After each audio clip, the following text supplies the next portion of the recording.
Hey guys, Jeff here. In this video, we're going to totally renovate this 1974 bathroom from the ground up. Starting with all new plumbing, and then we're going to create a brand new level cement floor. Then we're going to cover the framing, the waterproofing, tiling, vanity, the toilet, and the shower install. It's going to be a brand new bathroom. So first up, we're starting with the plumbing. So I'm going to call my favorite plumber, Mark from Horizon here in Ottawa, to help me out with this project. That way you guys can see what it looks like when you hire a professional crew and all that's involved with getting a massive job like this done professionally. So we have to pick up off of all of the plumbing here in the floor. Yep. We're going to put a device called a backwater valve. That's basically just going to protect you from exterior floods, rainstorms, city backups, things like that. There we go. Now from there, yep, we have to pick up everything. So what's going to happen is we're going to have a fitting. This guy is going to come along here, and it's going to go over here and up. And that's the pipe that's going to go pick up our bathrooms and our powder room on the top floor. Yep. And then off of that line, as it's coming this way to pick up, we're going to pick up another pipe right here. Yes. Which is now going to pick up that bathroom. There you go. Okay. So that's going to pick up the toilet, and then you go off that line to get your shower and your vanity then? You got it. So very important, guys. Jean just asked me a really important question about setting the height of this flange. And if you've seen me do my toilet videos before, you know that the height of the flange versus the finished flooring is the most important formula when it comes to getting a good toilet seal. So what we're going to be doing is we're going to be using the Schluter Dieter direct on our concrete plus tile. That gets me to 3/4 inch thick. I know that because Dieter was designed to tile flush with finished hardwood, which is 3/4. And so what I asked John to do is to lift this finished flange height a little bit above that 3/4, so we have a little bit of exposure, so we get a perfect toilet seal. And that looks right on money. Thanks, buddy. So we just built a 2x8 box to go over the drain. So that's going to contain our backfill and our concrete.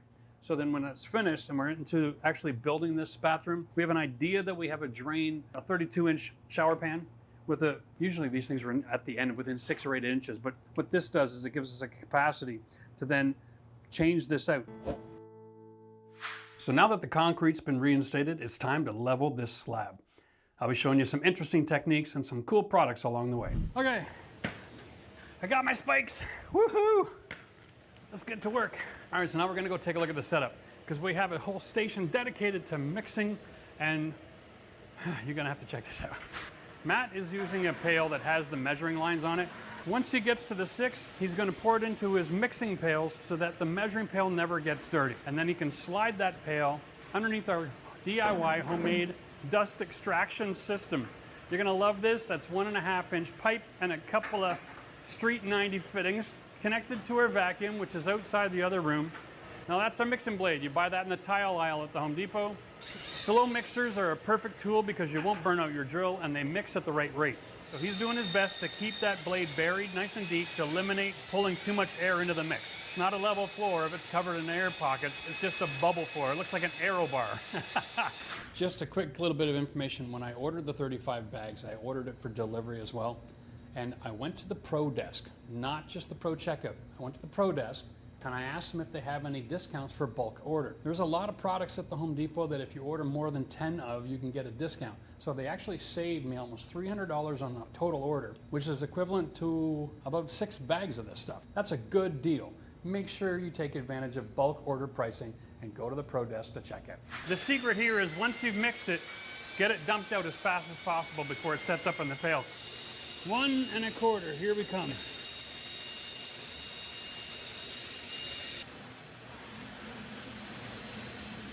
Now this whole bathroom, it's getting filled about 1 inch in this end. So my job is to just keep on pushing that product into where I want it, which is right there, until the next pail gets over here. So that it doesn't set up too thin on the front edge. That's good. Pour it out. We're still not thick enough. Give me one more. Now remember, this one we want 1 1/4. The 2x4 is 1.5 inches. So it's easy to measure. So I'm just going to pull material. That's to 1 1/4. There we go. Pull material. And if I end up a little bit shy, it's not the end of the world because I am going to be using thin sets to set both layers of my next material. So I can use different size trowels to get that all balanced out. But man, the closer we get here, the easier everything is from this point forward.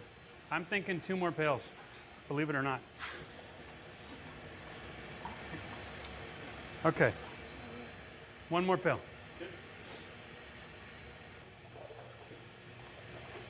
Now, because there's so much, there's like almost an inch of material at this end. This actually will self-level. You mix it fast enough before it can settle down. A thick amount self-levels, the thinner the pour, the more you got to tool. That's the rule. So if you're looking for an easy installation, pour heavier. If you're looking to save money, pour thinner. But then that's a lot of work. We got a sinkhole here. We do have a sinkhole. We must have had a cross cut. That's where the drain is. Yeah, So that foam didn't finish curing all the way down. All right, it is what it is. That'll have to be patched tomorrow. All right, guys, well, it's next day. We're down in the basement on the floor, and we have a couple of issues we got to deal with, obviously. So let's take a look at this first. We have 2 places in the floor where we actually had a failure to contain the product. This is the old floor drain. Remember when I cut the foam off, it was still a little gooey in the middle? Well, this sucker buried its way through there, and some of it drained in before it set up. And then over here we have this little hole. This is our product. It's a speed finish, patching and finishing compound. Regularly used by flooring installers when they're putting down like a 1/4 inch plywood before they do sheet vinyl. And they fill all the gaps and the cracks and holes. Because it goes to a feather edge, okay? So you can see the hole here, guys. It goes from here to here. That's it, like a cone, all right? So I only need a little bit of the patching compound. And this isn't like drywall, okay? We just want to press it in and then get the excess out of the way. I'll come back in a minute and give it a second shot because it's such a deep hole. Look at how fast that sets up. That's incredible. This area around here, different color already. Okay guys, once your slab floor is level, dry, and any imperfections have been fixed, the next step in our bathroom renovation is framing. In the next section of this video, I'm going to teach you my DIY basement framing system. We're going to go through all the tools, the materials, and the assemblies, and the differences in how you frame when you have open rim joists versus when they're closed at the other end of the building, to teach you all of the tips and tricks that help you move forward in your project without having to take steps back and constantly readdress issues because you didn't know how to frame the first time. Here we go. We got a tape measure. I got my laser level. I got a pencil and a marker. I got a knife. Got my staple hammer, and I got my regular hammer with the sharp tooth on it. This is very important when you're DIY framing because lumber doesn't come straight. I'm also going to be using my 6-foot box beam level and my Ramset tool for powder actuated nailing bolts through the plate into the concrete. My system is really simple. We assemble the walls on the floor, we do all the exterior walls first, and then we level and square everything off, then we attach it. So let's just jump right into it. First of all, we need to identify framing for the window. So I'm gonna do that with a laser level. And so I'm marking my bottom plate, and I'm making all of these marks so that I can then lift the plate, translate it to the top plate, build the wall, and then bring it back into position, okay? The other thing I need is my 16 on center. And the reason I want that is because of the thermal issue. I want to have a complete bat right here. Okay, so I'm going to mark my 16. Come on, tape, do your job. Here we go.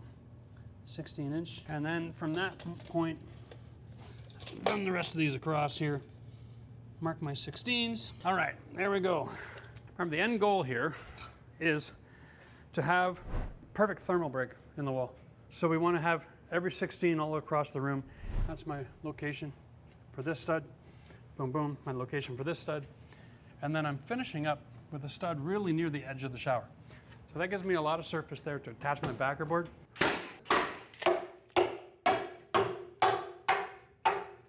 Hey!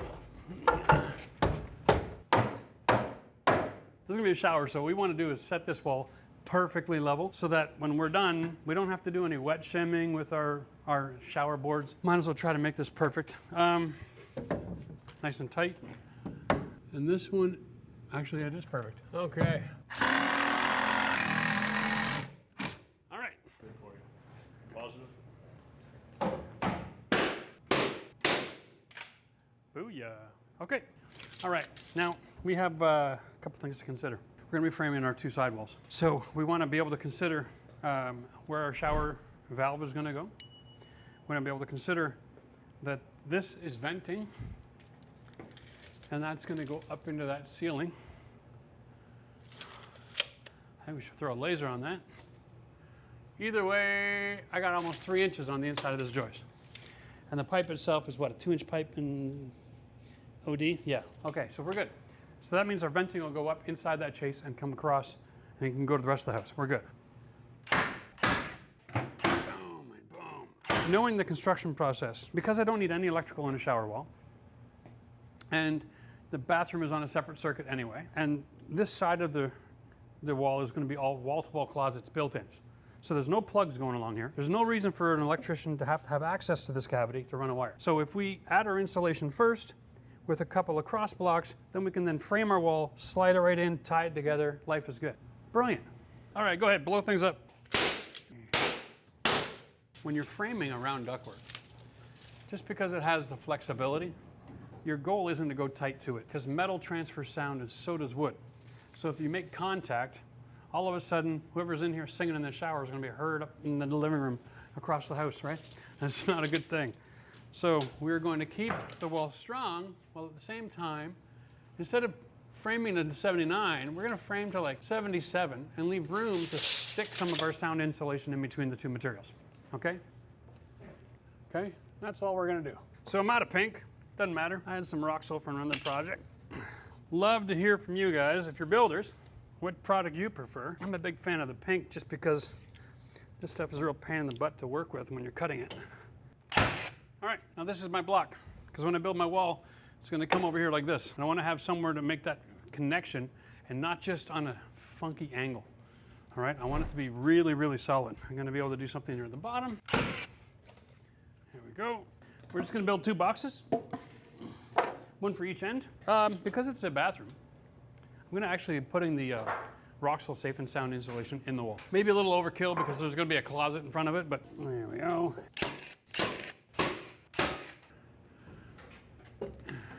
And on the plate first, there we go. Now, right about now, some of you who are really keen and watch the show a lot know, hey, Jeff, wait a second. What are you doing here for your vapor barrier? Because you're in Ontario and our building code requires a continuous vapor seal. And that's simple. What I'm going to do, that's where it's gonna go, okay? I don't have to have it here now. I can kick this off a couple millimeters, attach it to my top, attach to the bottom plate, leave it disengaged here. All I'm gonna do is start the 3 screws as a gentle reminder for later on, and then we'll feed the plastic in behind when we do the rest of our vapor barrier, and then we'll be able to pull it nice and tight. Because there's screws, even if there's a little bit of a gap between these 2 pieces of wood, the threads hold everything in place from moving around independently, which will protect my gaps in my shower. I'm not worried about that. Okay, so this is a great way to just kind of get her done. Hit that plate, boom. There's my first connection, and then my second connection. That's the one. Oh, okay. All right, there you go. There we go, we got a wall. All right, up and over.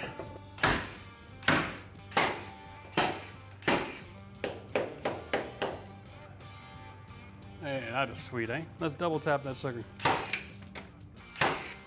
Okay, got it? Right there, actually.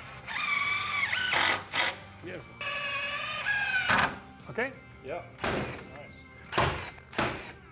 All right, I'm liking that. Give me 3 of them. 74 and 7/8 times. 1, 2, 3. Fire in the hole. This was set up to be my point load for my big beam in the upstairs. It's actually not beefed out the right dimension, so I'm going to put 2 more pieces of stick here, Matt. All right, we're just going to stick them on one at a time, tack them in place, and then that'll represent the door frame for there. We'll measure over, and we'll stick another double to be at the other side of the door frame. Nice and simple. There we are. You want to switch up your nailing pattern. So this one I started at like 3 inches from the top. This one I'm going to start 6 inches from the top. So I'm moving my spacing around. Less likelihood I'm going to hit other nails and run into problems where I got a misfire.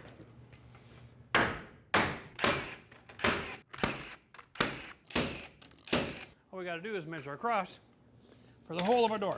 That's my outside wall. I'm gonna have a vanity. Even if I got a 24-inch vanity plus half-inch drywall plus a 1-inch overhang on my counter, I got room here for a 35-inch door. That's more than plenty.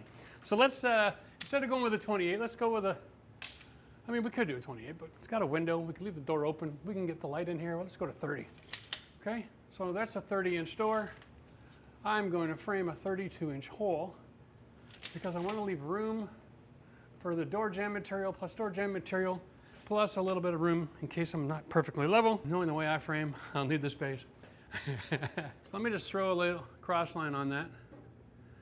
And I'm going to see if my stack of wood is somewhat level. Yeah, that's not terrible. That's pretty close. We'll be fine with that. All right. One thing I know is when you're nailing on an angle, the wood is going to move about 1/4 of an inch, the first nail. We're going to start a little proud here. There we go. It sets back in position. Okay. Now, lumber has a warp. When you're going to double up, if you have a warp this way, flip it around and get the warp going the other way. Okay, and that'll help keep them both nice and square. And do yourself a favor, nail from inside the door area, pinch them together on an angle, so hopefully the tips don't stick out the other side. Remember, this is 3 inches, nails are 3 1/4. All right, go ahead, see if we can tack this in the right spot, give or take. Perfect. All right, there we go. Now, and of course, we're using galvanized nails because we are coming in contact with a pressure treated bottom, and veneer lumber, which again is pressure treated. There we go, that's the door. Piece of cake, right? Now that we got that, we can go back and put our studs where we want them. I'm gonna stick this one in place. These battery powered tools are heavier than you're like. There we have it. Now the only thing I need to consider now is back framing. So once we pass our framing inspection, we'll come back, we'll put some 1x4s on the back of this. So we have a drywall connection. So there's a little surface here to screw drywall to. But other than that, this bathroom's ready to close. However, we do need to complete the final stages of plumbing so we can pressurize our system and pass our inspection. Now we did things a little backwards here. We brought the electrician in first. That's okay. I broke the rules, but we had a plan and we had a huge wall. What's with the, So code that's tells the clean us, out. code tells us we got to be able to clean the line. Okay, So even though we're so close to the back water valve, like it's still code. fine. We put a clean out. And so you're gonna bury that in the wall, we'll put a trap door here. You got it. Remember, plumbers are restricted by the code, and so they have to follow a certain set of rules. By doing things backwards, we're actually creating a lot of extra work for them. We're happy to do it. And so what I'm wondering is, for everybody at home who's watching the video, they're gonna be like, well, why didn't you guys just drain to that and then Great question. use this for the laundry? Options. Okay.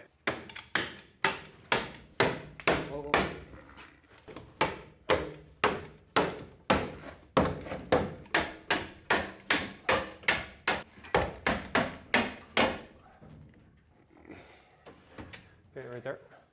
Yeah, so we can drill it here. What this does is it brings the water from the drain line here, that elbows out for the sink, and it Two brings the holes, three venting, the holes. fresh air at the same time. This also provides fresh air for the toilet, to vent the toilet as well. And then this stack is going to go up, it's going to connect. All the fresh Right. air just keeps on connecting, right? And the idea between venting is, whenever there's a connection, if water gets in the line, always connect it so water can flow down. It'll eventually find a drain. Now that the plumbing is passed and my bathroom is framed up, it's time to install a fan. I'm looking for quiet and moisture control. So I picked up the Panasonic Whisper series. Panasonic has been the leader in fan technology for a lot of years, and I'm a big fan. I've been using them for decades. When I'm looking at a fan, here's my deciding points. I want to have the quietest thing I can find with the greatest amount of airflow, and I'm looking for technology that manages issues even if you forget to push the button on the switch, right? So the best installation is a straight pipe.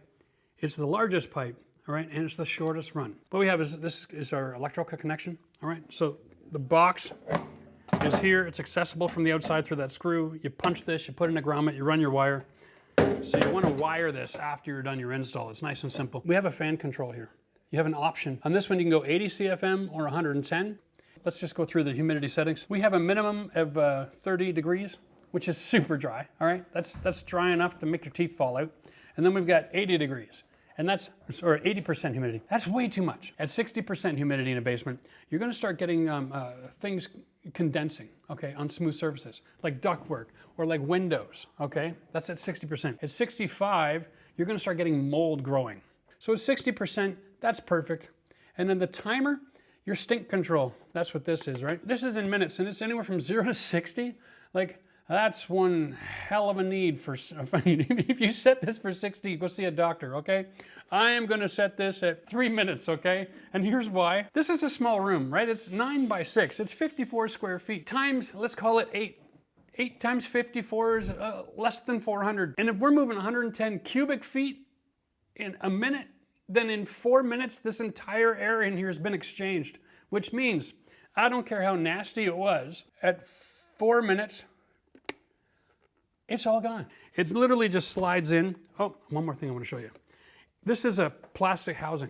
It's completely vapor sealed. So whatever air is being pulled in from this fan, it's impossible for this to enter into the atmosphere in the attic above you because it has these gaskets right here on the side that are sliding in ever so gently and sealing off this fan from having any issue. All you do is stick your fan in, take your plastic and tape it to this edge. Done. Vapor sealed, okay? We are good to go. This has 2 set screws that go in here. There, that one's mounted. That one's mounted. Good to go. All right, now, next feature. This fan automatically closes. So if it's connected to the ducting outside and it's windy, the wind will blow, it's a closed door. But when the wind blows from inside, then it opens up. But automatically hits a damper, it closes itself. It's great. Let's just make sure this will fit in the hole. I got lots of room here to play around with. That's great. All I'm gonna need to do is add a little bit of blocking on this side so that I've got somewhere to put a screw. And this is how I make this work. All I'm doing is marking the locations for my 4 holes. I'm gonna reach up with that great big drill bit. We're just gonna connect our dots and make room for our hole. Make sure you use the right blade. It makes the work quick. If you use the wrong blade, you're gonna get too much friction, you can start a fire. All right, there we go. We now have room for our exhaust. Thank you, sir. Okay, fins down, check the hole. Oh, marvelous. Now, so here's my locations for my screws. All right, here, here, here, and here. Lots of solid wood available. Never gonna have an issue. What I'm going to do today is I'm going to install this just temporarily, okay, with the idea of my facade intact. So I'm going to stick it out a little bit further than I need to, knowing that that sleeve over the existing pipe has the flexibility to go 1 to 2 inches, all right? So I'm going to install it out here like this, and then that will set me up for success for the winter. There we go. Now let's go install the rest of the ducting, and we'll show you how simple this is. Now when you spray foam your rim joist, guys, you want an air barrier. Well, if you have a ductwork like this here, you're not going to be able to get too much insulation in and around the hard to reach places. Feel free to put extra layers and let that R value really build up. But for the rest of it, you just want to get an air seal, okay? And then you can add a little bit of batt insulation. Yeah, look at it grow. Oh, buddy. All right. Yeah, well, you know, some foam spray, it grows really quick on the application, and some foam, it takes a minute or 2 before it really grows out. This one apparently continues to grow well after the fact. All right, so now we come time for the installation of the fan. With the duct, here we got this great big growing blob of foam. We're gonna just trim that back to what's necessary. But what I'm gonna do is I'm just gonna rough fit the housing, take my marker, and mark my line where I want my ducting to finish, okay? And in this situation, I'm going to be attaching it to the strapping and then to my blocking, and I'm going to add a little bit of blocking over here. Furthest back that I want to go is about here. Okay, that's as long as I want my rigid duct to be. That'll leave room for my gear clamp to be hanging over top of it so I can get that nice seal. I need one more piece of blocking in here. I like to use blocking instead of the bars. They come with the adjustable bars. I understand the value of it, but at the end of the day, if I can use blocking to close up my hole so that I've got wood to screw to, I prefer that any day of the week. Screwing things into wood does a great job of eliminating vibration. And when you're trying to have a quiet fan, the last thing you need is metal brackets not being quite tight enough. you know, things start bouncing around a little bit. We're gonna measure for rigid duct. This part we'll install inside the old, this will install inside the other piece of ducting that's already through the wall. It doesn't go 2 inches. If you're lucky, you're gonna get 1.25 inches, okay? So we're gonna guess we're only gonna get 1.25 inches, and all right, because we don't need it to go all the way in. So I'm gonna measure from the existing duct to my marker line, which is right here. Looks like 40 3/4 plus 1.25 inches. 41, 42. I'm gonna write that down before I forget. Grab my snips. I'm gonna measure this pipe 42 inches and then cut it open. Now, until you put this ducting together, it's incredibly difficult to know how to cut straight. It won't make any sense. So every few inches, you want to put another mark on your line here. As long as you finish off within 1/4 inch or so, you're going to be fine. You get that gear clamp on, everything is golden, and then you're going to seal with foil tape anyway. So not to worry, this is not about being that precise. Simple aviation snips. Boom. And then we're just aiming for the next black line. You can also cut this way.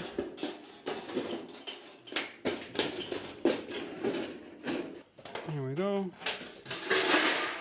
Not bad. Oh. Not bad. All right, let's get a close-up of this. The duct is actually a tongue and groove system, okay? So we're gonna take the tongue and slide it in the groove. All right, there we go. Line it up in the groove and just put your thumb on it, pop it all together. Now, if you're on a flat surface, it's easier, okay? I'm just gonna keep pushing pressure on it.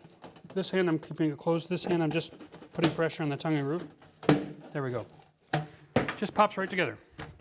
No need to screw it or tape it or anything else. Once it's locked in, it's good to go. Now, time to take a knife. This foam does tend to get a little bit warm when it's curing. All right. Now, the golden rule when you're installing your fan cover is you want to have that tilted 1 degree so the pipe is actually coming down so that any condensation that happens in this environment is running out of the building. Okay, you don't want to be holding water inside the building. Now, it would be wise to be wearing gloves for this scenario, but I'm not the wisest guy in the bunch here. Oh, come on. Now, again, that side is actually made smaller. There we go. We're just gonna go up and we're gonna massage this because the joint right here, it's thicker. There's a ridge. So you gotta maneuver your pipe to get it in that hole a little bit, okay?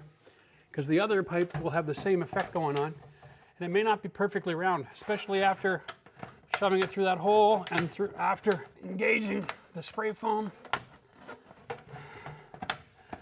Are you serious? This is an absolute nightmare to work in.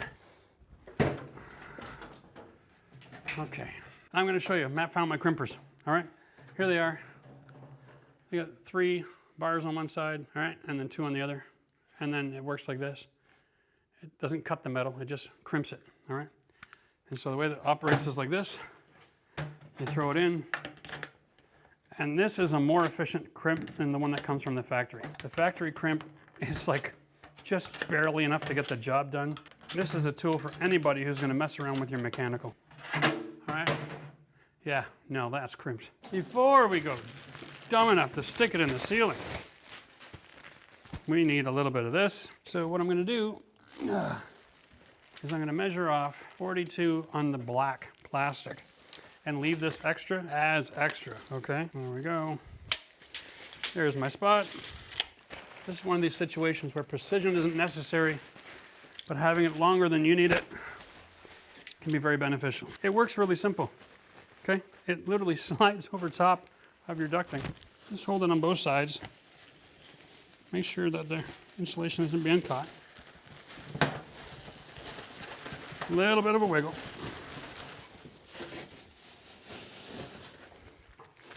And agreed, not as convenient as buying the pre-insulated flexible ducting. But like I said, this ducting is a nice solid tube and I'm not gonna get any turbulence, okay? So, we're gonna bring that end out, nice and healthy like. We're gonna go back up here again. And there we go. Now it's in. I'm going to slide the insulation towards the hole and expose this end. Okay. So the gear clamp goes on before the insulation. And make sure you turn it the right way so that you're actually going to be able to look at it and get a drill bit on there and thing. Okay, here we go. Again, we're going to roll this up, stick it on the pipe, and there, insert it. Not that tricky. You can do this by yourself. I, of course, recommend having a mat around. It makes things a lot easier. And I recommend getting some structure to screw on 3 sides, not 2. The more solid the install, the less vibration, the longer this is going to last. Okay, now that's done. Now we're switching out to the 1/4-inch bit. The secret here is to hold the smooth part of band to the surface, all right, and then drive the gear clamp on. And don't be afraid to hit a few points of torque on that, all right? Make sure she's really on there good. Now there is no need to add tape to that scenario. If you don't have a gear clamp and you want to rely on the tape, you can get away with it, but you know, for the love of God, hit the plumbing department, go back to the ducting. They come in 3, 4, 5, 6, and 8-inch, okay? So grab yourself a gear clamp. Having this installed properly is the key to success. Now all we're doing is just making sure that this is all insulated right up to the housing, okay? That is a perfect install. All right, time to move on to my guaranteed waterproof shower system. Using a tile-ready shower base, Schluter Curdy board, and water-resistant drywall for the ceiling. Remember, even a small mistake can turn into a nightmare and cause you to have to tear it all out and build it again. That's why I chose this particular products, because they minimize almost every potential for a mistake that you can make as a DIYer, and it helps to guarantee success. All right, guys, so step 1. It's always basically the same thing. It's level, square, and plumb. The shower pans are going to come extremely square. So if your room isn't square, you're going to run into all kinds of issues. So first of all, let's check the level of this. We'll go corner to corner here. And as long as that's level and you don't have any voids that are more than 3/8 of an inch, we're going to be okay. Now, if you're framing your own room, use this while you frame or use lasers. But here's the basic idea. You want to go across a couple of stud members to your wall plate, okay? Now, if it opens up a little bit, that's okay. If it closes, you run the risk of the new pan not fitting in the space, all right? So be careful there. And that is absolutely perfect. So we've got level, we've got square, now we've got to check plumb. That is the act of the wall, north and south here. Perfect on this side.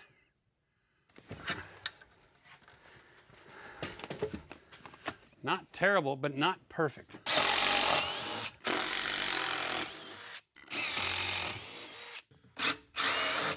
Let's get this absolutely perfect.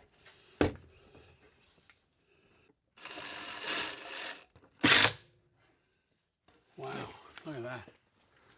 That was out almost 1/2 inch at the top, man. Wow. Now, step 2 is to do a dry fit. And so basically what that means is you're going to take your pan, come and put it in the space and make sure that it fits. Now, in almost every renovation or remodeling situation, the plumbing is going to be the tricky situation. Over here, we're new construction and we're in a concrete slab. So this pipe has been moved to this location, protected by the blocking for the backfill of the concrete to maintain the integrity of that hole. We're going to actually remove that now.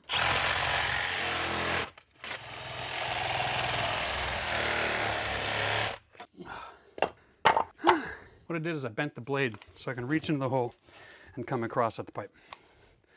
Hopefully this works really well.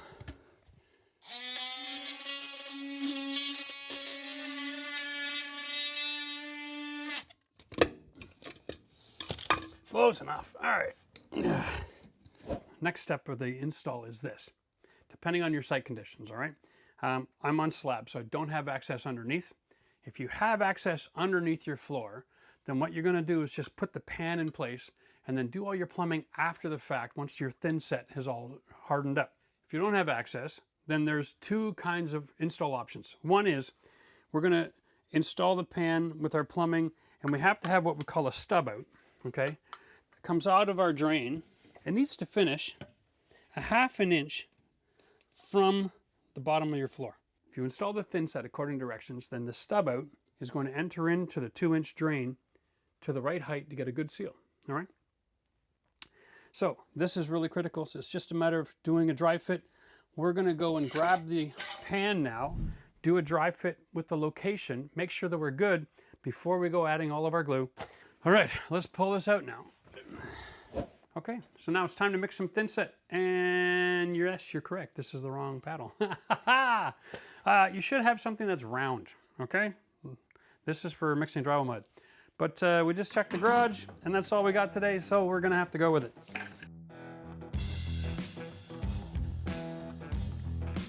You grab the wrong mixer, you get to mix it.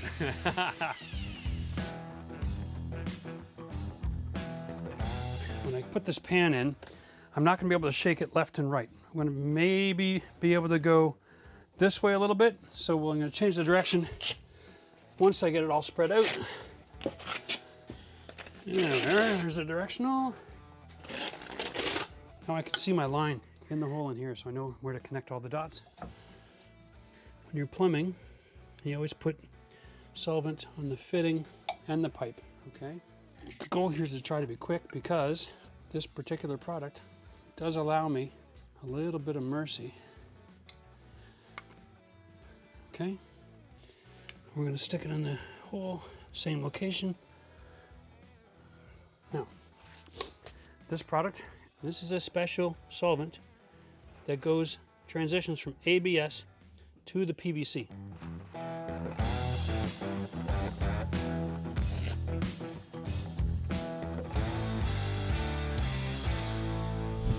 Okay, 1 second real quick. Just gonna do inside the fitting here. Okay, let's go. Remember, we're gonna roll it into place, right? Okay, a little bit further back. Push your corner in towards me on the back. There you go. Okay. Thank you, sir. Okay, that's actually pretty nice. Can you put it on your short side over there? We're in good shape. Okay, so what we have here is in order to collapse these ridges, I can pull it towards me a little bit, give it a bit of a shake. Okay, and then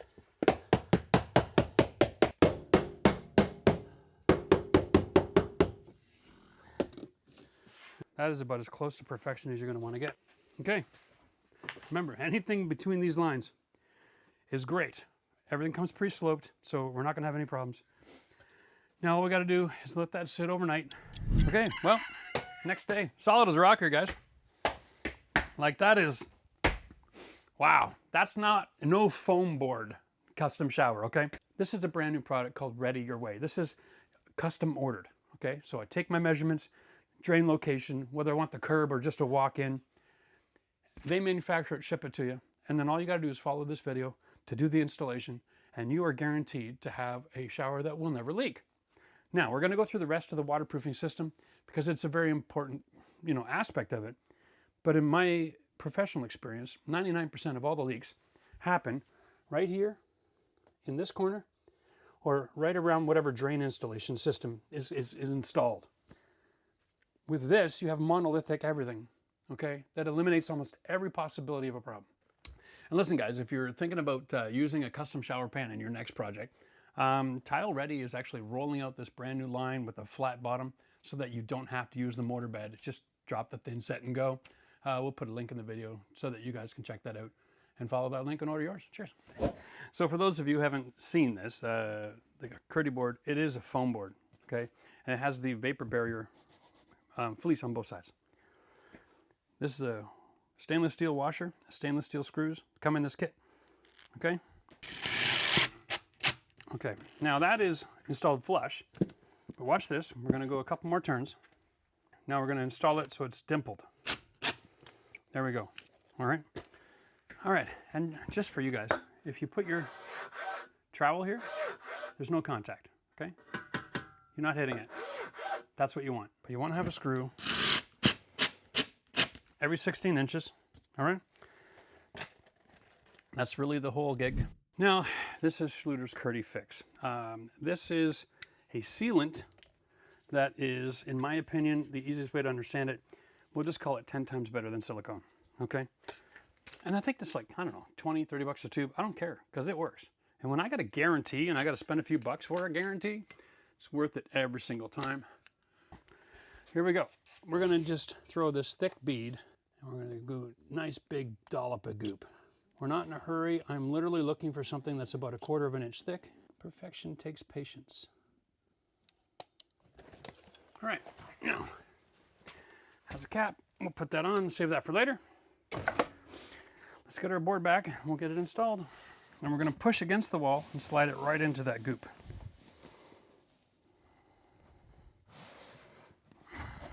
Okay, now, one of the benefits of this board is it has the grid system in it. Okay, so every square is 1/2 inch. And so instead of having to pull out a tape measure every time, I'm going, okay, so well, let's go every 12 inches. I think the product specs is every 12. You can follow this line and go, okay, here, that's my next one. That's the stud. Okay, you don't have to be pulling out a measuring tape all day long. But there.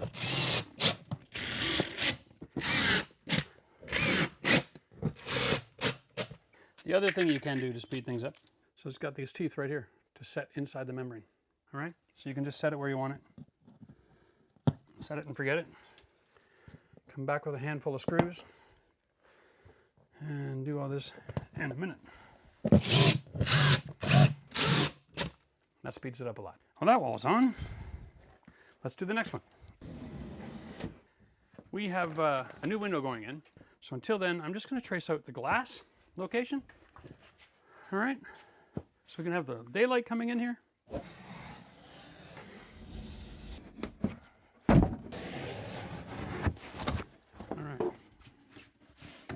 And we're saving all these offcuts to use as our jam extensions for all the windows in this house down here. It can be used in a variety of places. Now that's about as snug as a bug in a rug, eh? All right, there we go. That's the back wall. Now, we have a bit of a gooey mess down there, okay? So what I'm gonna do is I'm just gonna clean that up so that it doesn't harden in place, cause me any kind of an issue when I go to tile.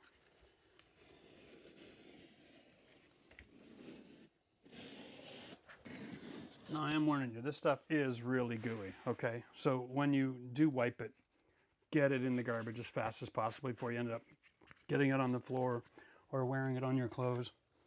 All right, so what we're gonna do here now is we're going to install the Schluter board onto the wood. You will notice that we do not have a perfect scenario here. Let's just follow the tape measure way down here. I'm making contact on this corner. I'm not making contact on this corner, okay? That means that my wall isn't perfectly square. Your walls are not going to be perfectly square. So we're going to show you how to compensate for that. And that's an easy fix. But so I got to cut all of my panels first because we're going to have the same problem on each side. You know, one of the other reasons I love this so much is because it's so lightweight. Beautiful. All right. Now, let's just do a quick marking technique here. All right, we're going to find out where the holes go, okay? A little bit of this on here. There we go. That's all we need. We'll set this back in place. Okay, we want to get this right the first time. Okay, so we're going to hold it right and tight to the wall. There we go. And that has translated my locations. Not bad, eh? A little bit of movie magic here. Now, we're going to make our holes just a little bit bigger, guys, all right? Okay.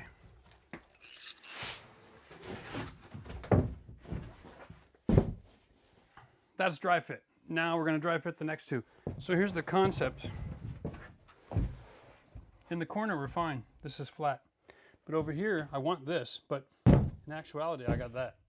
So I can't tile that without adding a whole pile of extra thin set. That is why we've got to make it flush. And that's what shimming out the wall is going to do for us. Okay, I would rather this sitting on the pan than the floor. So we're going to trim that back a little bit so that we get nice contact. That is so much better. Okay. Whew. All right.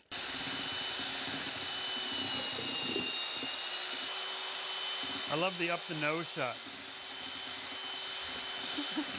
Now, in this particular wall over here, we have a good contact on this stud, and this one are not so great, okay? So, take our thin set, get it off the water lines here a little bit. Okay.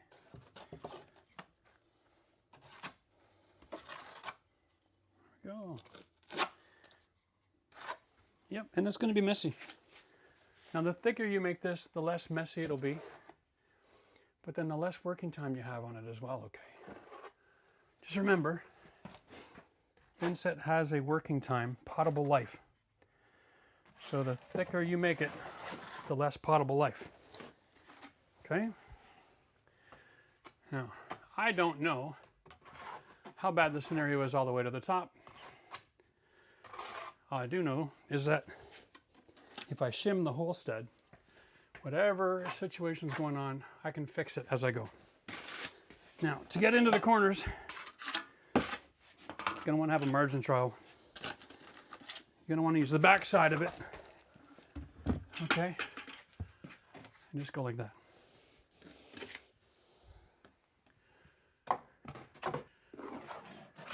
And of course, all of this is easily cleaned up with water and a sponge.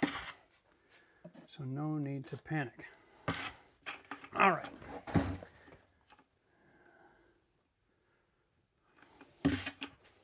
Beautiful. Okay.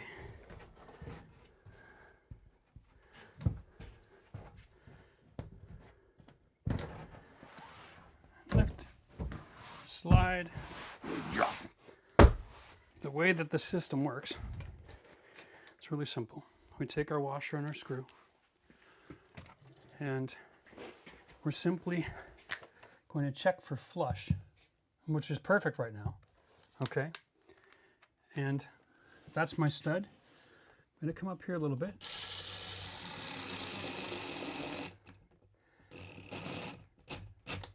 That's it. I'm not dimpling, I'm not putting any extra pressure. Simply holding this in place until all that thin set dries up. Okay, that's it.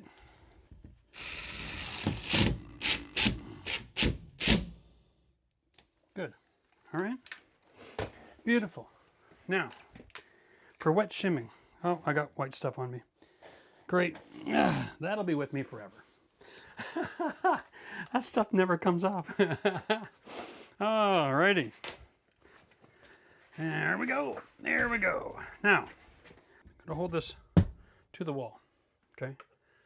Now, we can see I got a bit of a gap. It's nice and tight at the top. Let's take a look. That's actually perfectly level. So, no need to make any changes. We're simply going to take one of these. I'm going to follow that 2 lines over from the dark.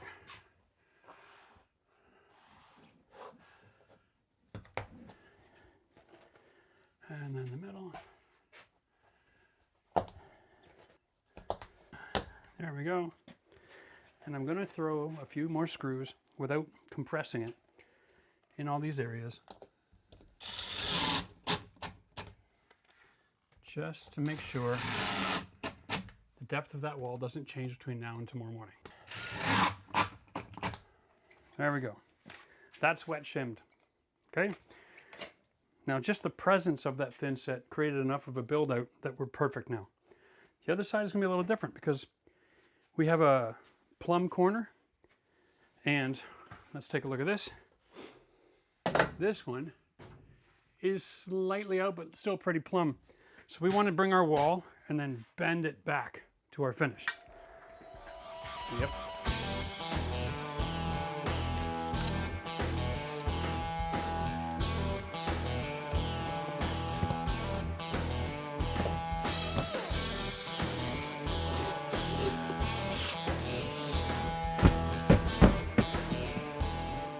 Okay. Yep, I am out a little bit. Here we go. So we're gonna just put this on the wall. Okay, and then we're gonna just go like this.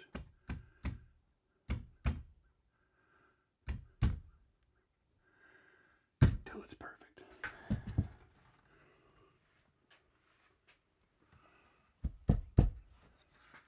That's all we gotta do, guys.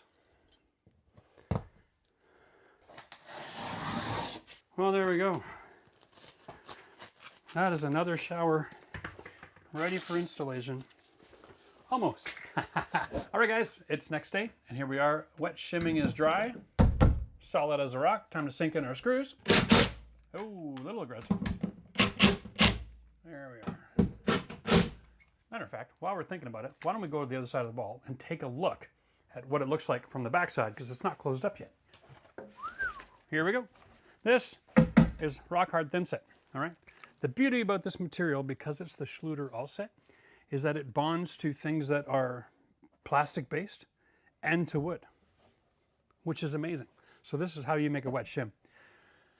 Nice and simple. Now our wall is perfectly flat, and it's going to make the tile installation so much easier. So to finish the waterproofing, we have joints and we have screw caps. And we want to talk about how we bond the wall panel to the base.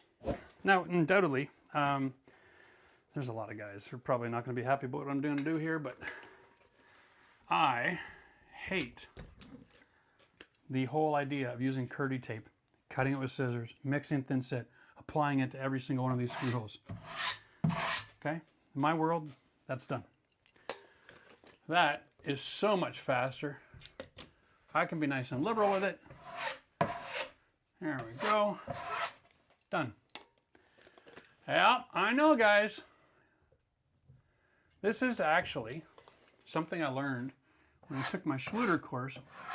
Was it 10 years ago? That this Cardi Fix is actually a better water sealant for waterproofing techniques than their Curdy band is. All right, so whenever you had a problem, oh, I didn't use enough goop. Whenever you had a problem with like a penetration, you could just use this, right? So let's say I have a penetration in my wall. Ah, penetration. You know, when you're tiling. Waterproof. Done. No 2-inch overlap, no thin set, no fuss, no muss. And so this is how I like to fill my screw holes, because it's super quick.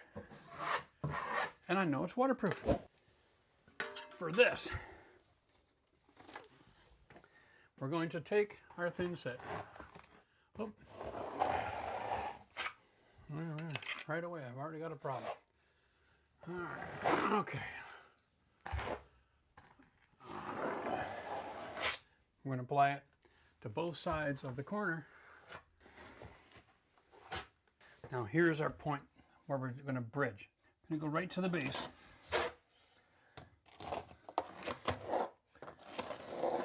Okay, the way I like to do it is get it all the way to the top, measure it down to the ground. Okay, make sure you use a pair of scissors or a really sharp knife. If you have to start tugging or pulling to cut through this plastic, which is what happens, it's really quite normal, then you're going to end up, you know, losing control and put this knife right through your hand. Now, we want to put it in folded. Okay, so fold the joints. Get a good 3 feet or so. And run it off the side of the pail. Put a crease in it. Okay. If you crease it in advance, the installation will go a lot easier for you. All right. I'm just going to gently set that in there. Oh, here we go.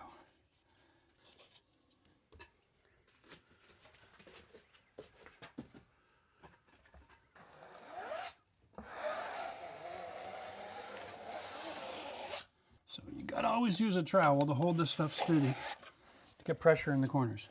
Hold the material and then you can scrape it. Okay? Get rid of all the excess. We'll just hold it still. Keep a bit of an angle like a snowplow. And be careful.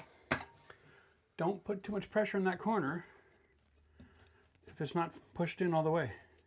You'll cut right through that membrane. Okay. Always clean up any extra thin set so it's not in the way when you go to tile. All right.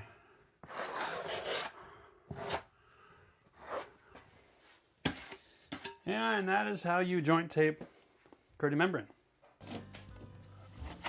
What we're going to do is we want to think waterproofing is being able to say or resist the water. Water diversion is just telling water where to go. Now when you're down here in the most dangerous part of the shower, what you want to do is waterproof, not just water divert. So if all I do is use the membrane tape and then it somehow manages to stay wet, then all I'm doing is diverting water to the corner. I'm not waterproofing. So what I like to do is tape this to the next level. I'm gonna get my waterproofing tape on here.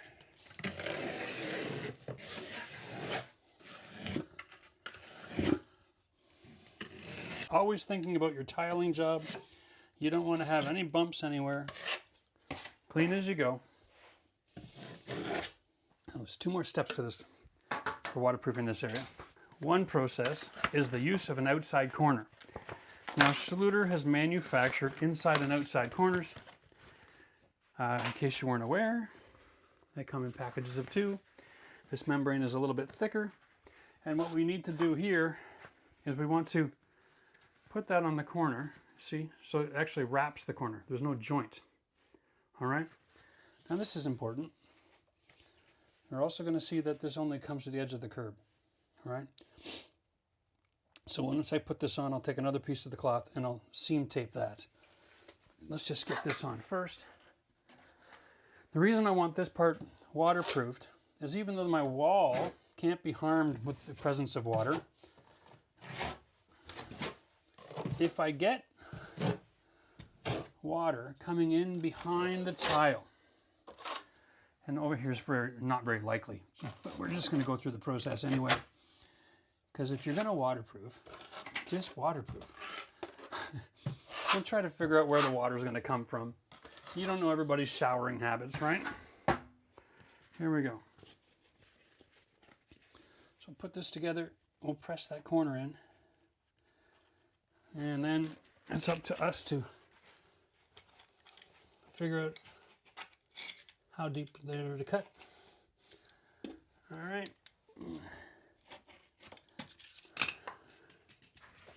Okay, so same thing. We're going to use the trowel, hold that joint tape in there. Okay.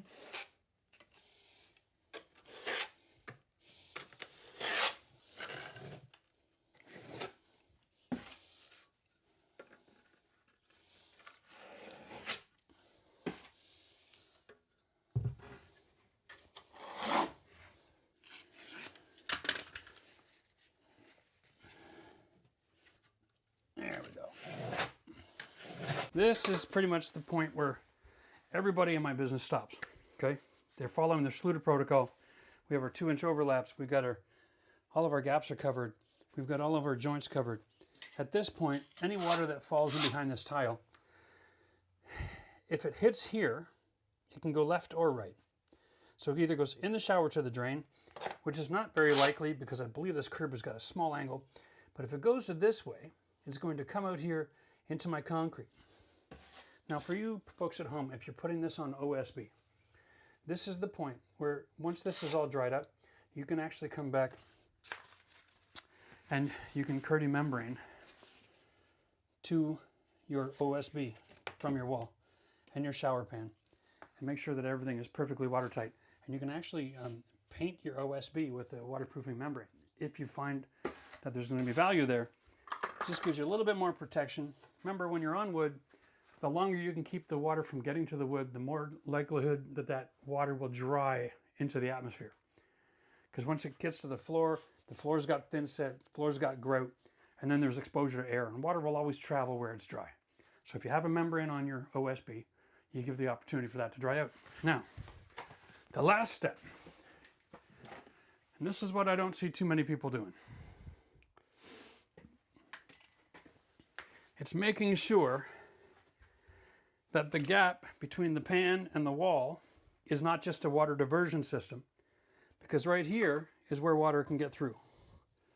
Okay? Now it's not likely, but if you really want waterproof, and not just likely, not going to be a problem, then this is what you have to do. You take your, just pretend it's like caulking the trim. Now this stuff can be applied to wet thin set with no problem, okay? Now we're outside the shower. All we're gonna do is make sure there's a nice healthy bead here. We're gonna flatten it in, putting pressure to the orange membrane. There we go. Now I'm guaranteed waterproof, because this stuff actually is waterproof when it's in contact with the orange board. The thin set is just incredibly water resistant. There's a difference. The next step is tiling the floor of our bathroom. We're going to show you everything from prep to grout, from the tools, materials, and the techniques. We're going to show you the difference between what fails and what lasts. All right, guys, first step on any job is clean and dry. The best tile jobs happen on the best prepared surfaces. So when we're doing the layout, we want to finish with a full tile, which means we have to be square to the door into the room. And that's fine. So the easiest way to do this, grab a piece of lumber, cut it for the size of the door, all right? Now remember, the drywall is 1/2 inch. If you have a carpenter pencil, that's simple. That side is 1/2 inch, that side is 1/4 inch. The midpoint of a door on 1 3/8 is basically 3/4, all right?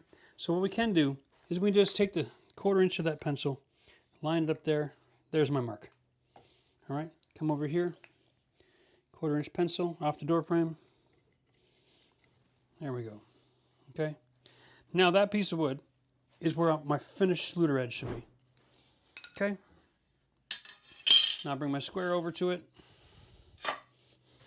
I set my laser on my square. Now right down here, this yellow line represents the square line coming off the laser. So I set it on the edge of the laser, on the edge of the square. And over here, I've got it coming right off the corner of the dip. Okay, and so then all I have to do now is locate my space across the wall, which is over there, and I can slide my laser back and forth until I find my location of my grout line. There we go. Now we're perfectly lined up. Off my grout line, off my square, square to the door, we are good to go. When installing your tile, start from inside the room and work your way out. If you need to make cuts to accommodate your square, then make them on the edges that'll be hidden by finished trim or other components later on. Okay, so remember we ripped down the side here to give us wiggle room so we could rotate to get into square. We cut the length properly. We'll just set this in. That was the trouble spot. We'll stick it right in the corner. Now, what we want to do is find our laser line, okay? And then double check it down here as well. And away we go. All right. So here's the point. We've got a square coming off the door. I got a laser line across the room. I'm setting this up so that the laser line hits the same spot in both points. That makes this my new square in the room. Okay? Now, all the other tiles are going to come into this, and all 4 of these will be square. So every measurement we take from here on in comes from this location going out for every other cut that we do. So as long as we follow that line back to the door, square to this line, we'll end up at the door with a full tile without any issues. All right, guys, next up, it's going to be my little trick for cutting the toilet flange. How to measure to the toilet flange and get it perfect every time. That is an age-old question. I got a system here that works like a charm. You need a toilet flange extension kit. I don't care which kind. This is just for measuring purposes. If you're going to be in a scenario where you got to build the toilet up anyway, just remember the top of the flange sits flush with the stone or up to 1/4 of an inch above it, and that's it. Okay, everything else will fail. But the first thing we do is we have to measure to the lead edge of this flange. Okay, so 13 3/8. Oh my goodness. All right, there's my measurement to there, and then off the wall. Actually,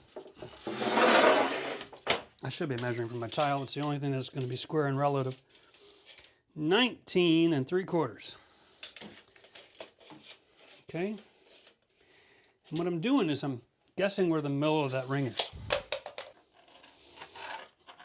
I'm going to trace this out. And I'm going to hand that to Matt so that he can cut my toilet flange for me. All right. Wait 1 second. I just made a major mistake. That was close. I have to use this as my square, which means I need to extend my straight line here so I can measure from the line back to that flange. I can't measure off the wall. Happy daddy. All right, I'm just using a scrap piece of material here that's factory cut. It's square. I'm bringing that over. Now I've got my edge to measure from. We'll double check my gut. I know I'm messed that up. We're gonna go 3.5. All right.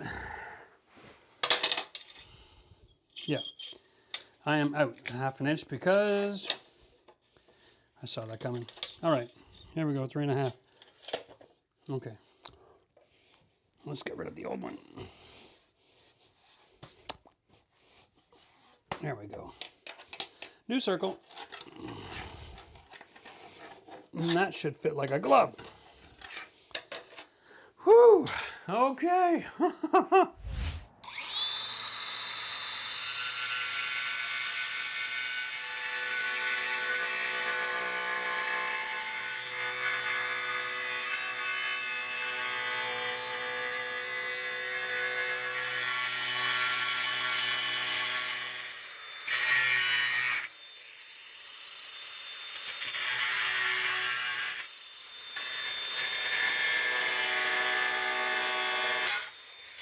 Beautiful. Okay. Right? So you know where it is. You can see the extra material sitting here. Yeah. But now that you got a hole, Yep. it's so much easier. Can you get the blade right in there and you can just Yeah. yeah.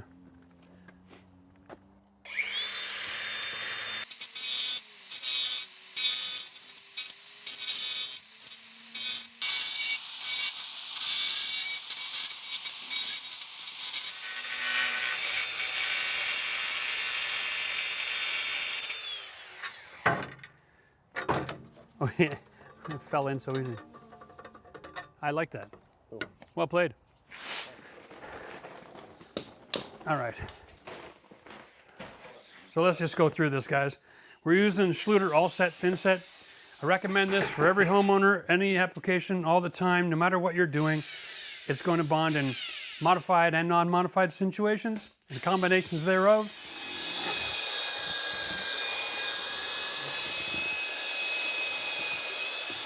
I like that. You want to kill the drill for a second? Let's just take a quick look. I don't want to get a face full of this cement.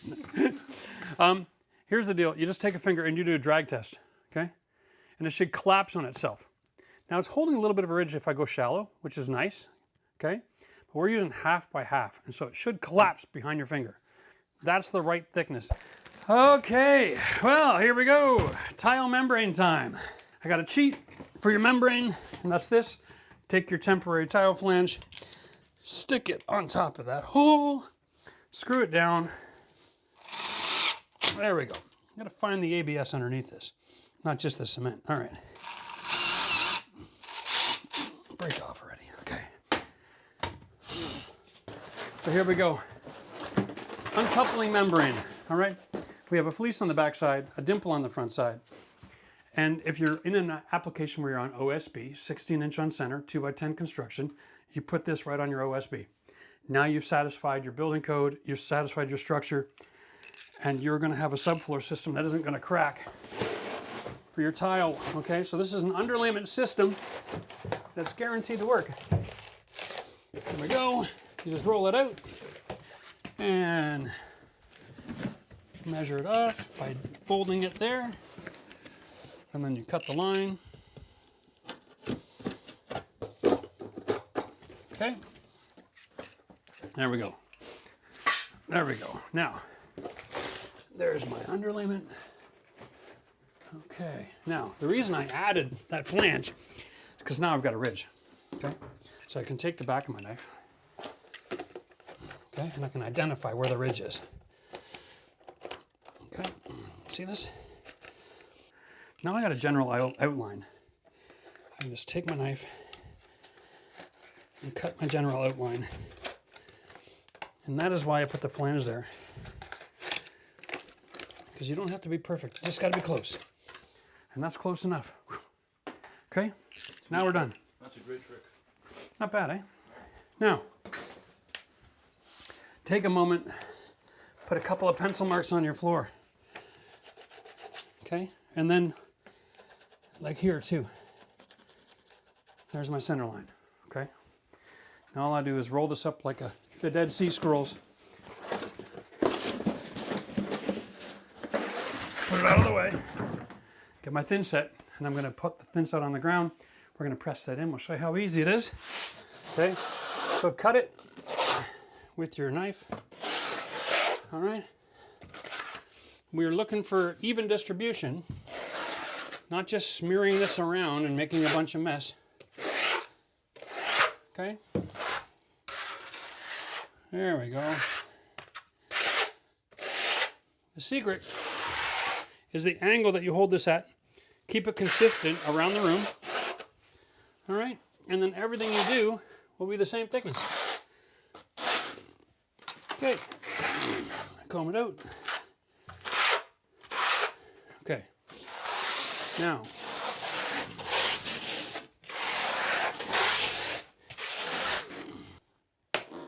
because we got these pencil lines, we already know where the end of this is.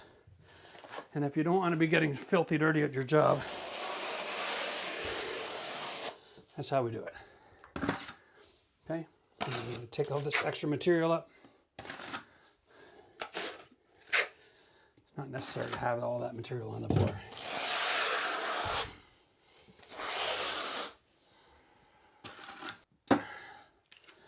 I already got my handle dirty, that's awesome.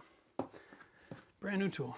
Okay, now, when you're working on a floor, here's your tools, okay? You have a bucket with water and a sponge. You're gonna constantly be cleaning as you go. All right, the stuff sets up crazy thick, and you do not wanna have tile tools covered in thin set that's half solidified, okay? And when you go to make your membrane, clean off your pail.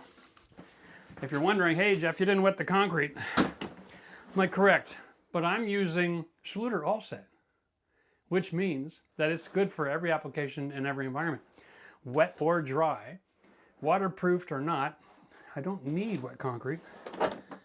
There we go, pencil mark to pencil mark. We line this up to my pencil mark here. And we are golden, my friends. That's all you need, a little float.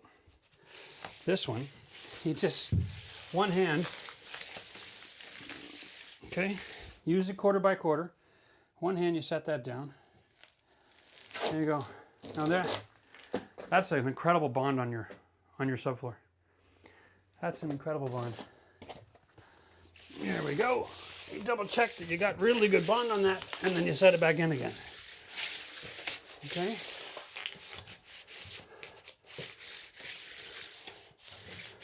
All right, so all your joints are going to be perfect, okay? The last thing we want to do is we want to set up our board again with our laser level and get a mark on our underlayment before we set our tile. Bam, get that on the corner, get that there, double check my window, perfect. Now,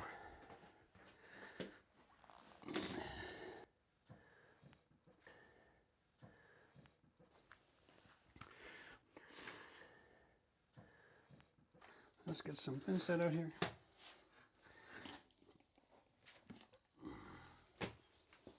Okay. And we're going to use the flat side to push it around. Just get started. And you can see in a quick hurry that that's not a lot of material. Huh? That's why when you mix this stuff, you can mix a whole lot at once. The beautiful part about this membrane that I'm also wanting to mention, guys, is that it uses the same mud on top as you do underneath. A lot of companies out there, you got to make a really thin mix for the underneath because their fleece doesn't bond very well. This one, you use a 1/4 by 1/4 trowel. That means it's a 1/4 down, 1/4 over, 1/4 up. Okay? That's for underneath. And then for on top, we're going to use a 1/2 by 1/2 by 1/2. Anything that's oversized tile like this, you really want to get a nice thick trowel line on it. Okay? Now we're going to start putting some trowel lines in. Now,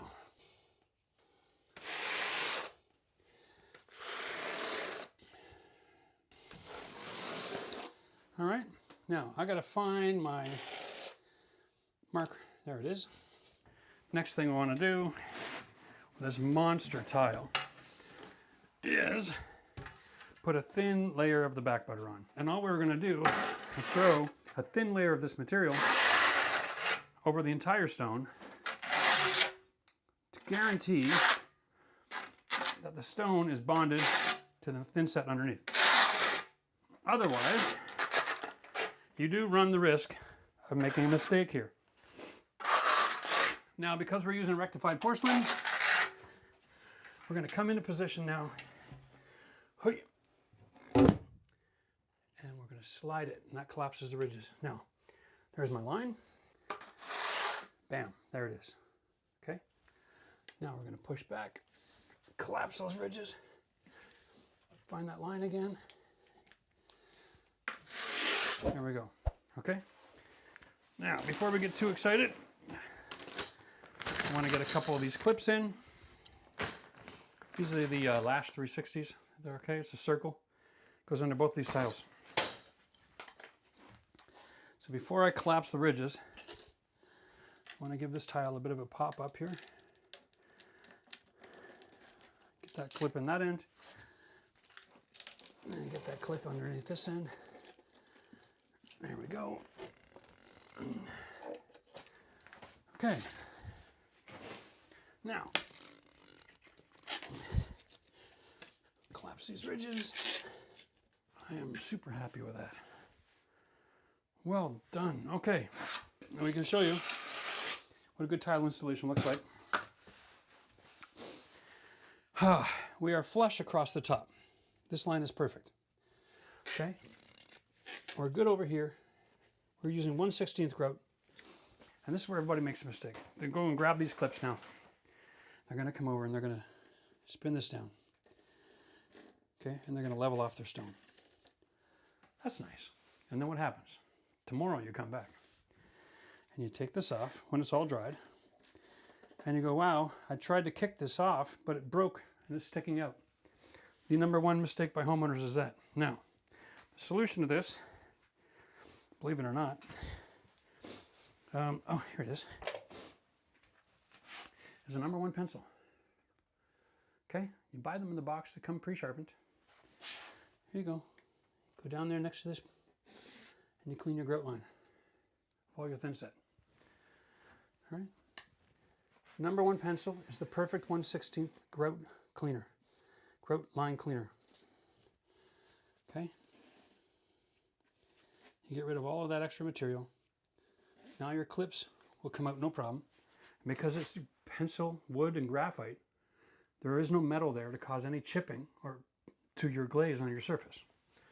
Okay? Nice and simple. Now, wash as we go. You don't know where you got thin set on the surface. On the side of your tile even. Keep everything nice and clean. Now, you twist and you squeeze so they don't move. Okay, you don't want to let the grout line get too big. There we go. Anything that has a thread, it's going to have an angle to that thread, and that angle pushes things away. So once you've screwed it together, give them a squeeze back together. Get your pencil, clean out those grout lines. Okay, here we go. That's 2 of 6.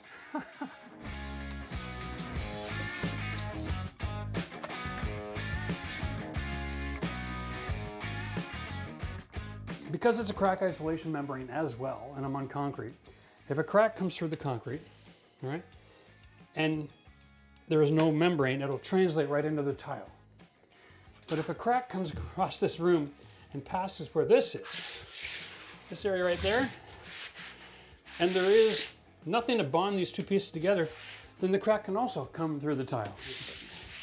Why take a chance when the waterproof tape is in the package for free? Let's just take the 2 minutes to get it done right. Mark it and cut it. All right. Oh yeah, that's much better. This is all like taping drywall, guys. Make sure the circles are filled underneath. You got a little material there. You can set this in. Boom.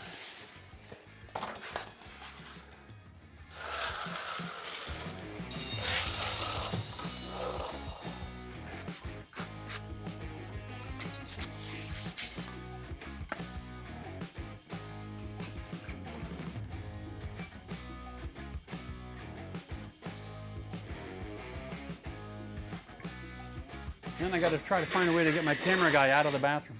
Is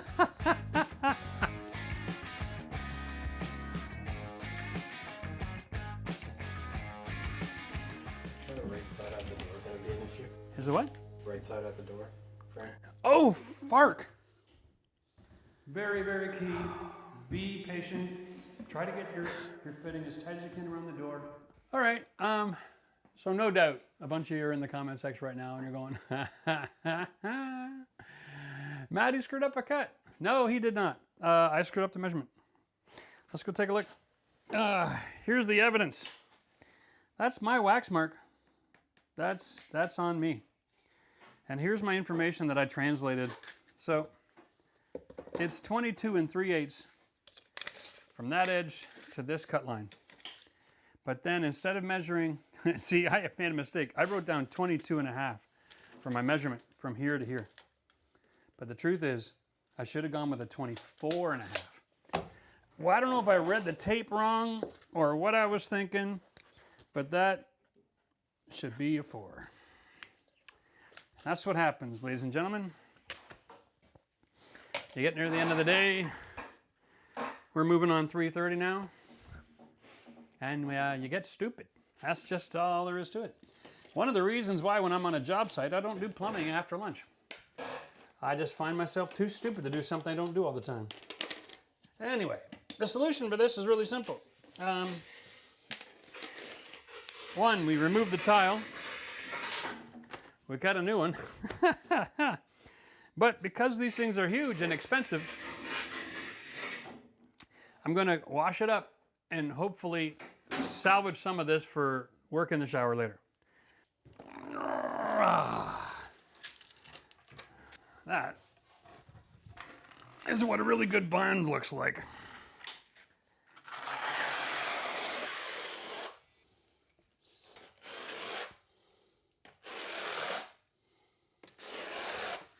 Okay, there we go. Now, listen guys, if you got questions about your own tile job, jump in the comment section, okay? Feel free.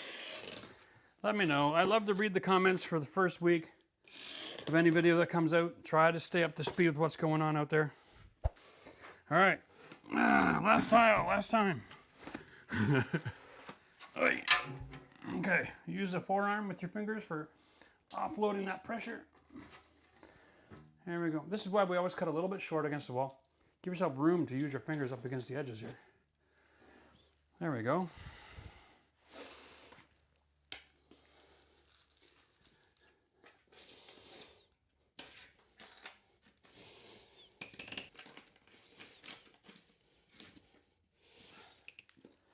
There we go.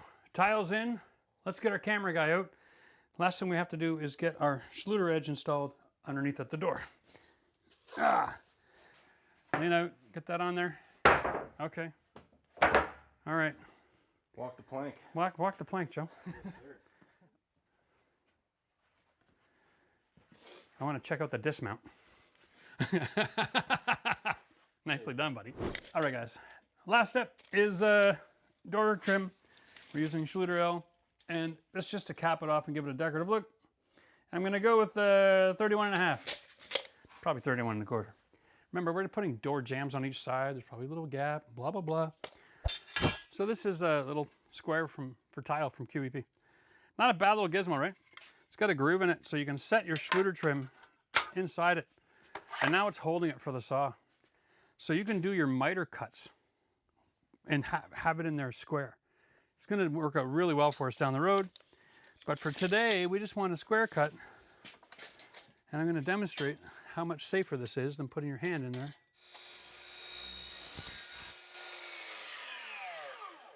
And get a really nice finish. You set this up at the height just underneath the stone.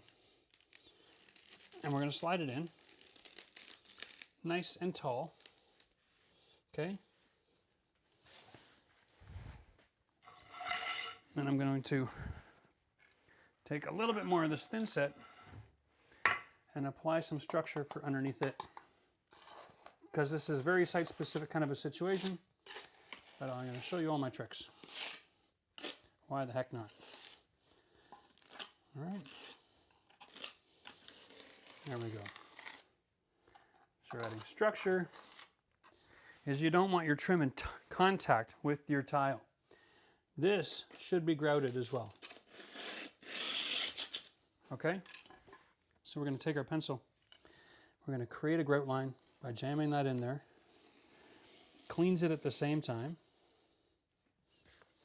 Okay? Okay, there we are. Now listen, there's going to be a little bit of thin set on the face of this steel. Okay? Thin set actually washes off up to 48 hours.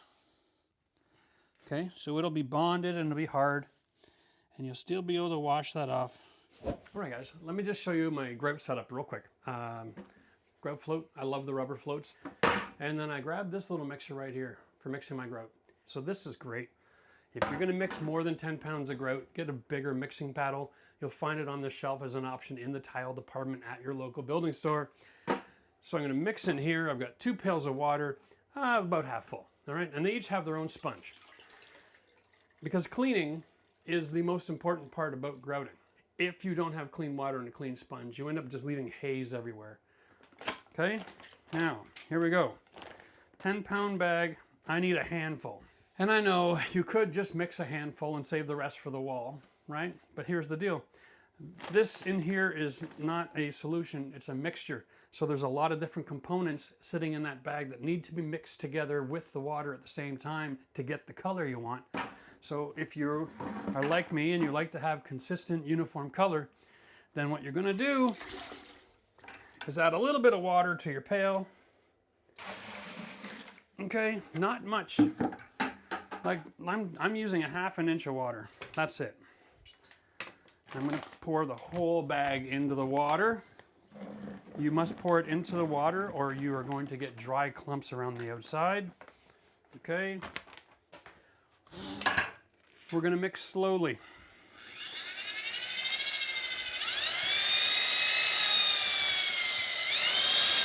There we go. Now we add water as is needed. And you can just add a little bit of water at a time.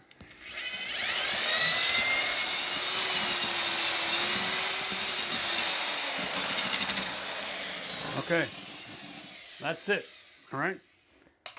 You wanna go slow because the moisture you put in this pail needs to evaporate. It's gonna dry out. Now, real quick before we get going, that needs about 10 minutes to set up. There's a chemical reaction going on in the pail, okay? And it's gonna get a lot more stiff, which is good. We're just gonna come by and wash our tile because I did a little bit of drywall work. And this is just great practice. Go through your grout lines, make sure all your pencil marks are rubbed off from the installation. Now, once it's set up for about 10 minutes, you want to give it another quick little whip.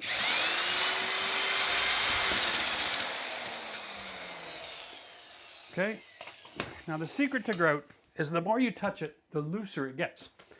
It's actually kind of a phenomenon. But you can see that there. It's going to hold a peak. It's relatively stiff and stable.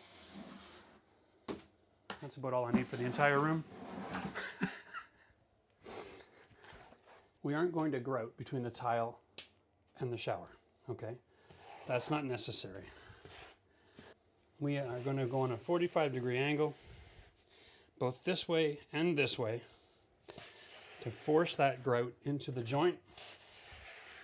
And so I want to be able to force grout into that groove so that it goes not just in the groove, but it goes underneath and reinforces that edge. Now, because this is such a large format tile, I'm almost done. You'll notice that that part there is getting a little sloppy because I've moved it around so much. So I'm going to leave it there, work with the stiff stuff. Now the best grout job that you can do is one where the grout dries and has just a little bit of an indent. If your grout is too wet, it'll shrink as it dries and you have a huge groove. You'll see the side of the tile and it won't have the same look as the top. If that happens to you, don't be afraid. It's an easy fix. You simply go back and grab another bag, wait for it to set up, okay? And then maybe 4 or 5 hours later, you can come back and you can do a surface. And you can resurface your grout line if it's necessary, all right?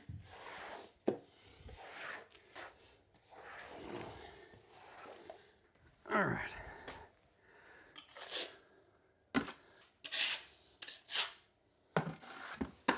All right. Now, wash your tools. It's going to be a few minutes before we can actually wipe the floor. We want to see it start to dry up a little bit, okay?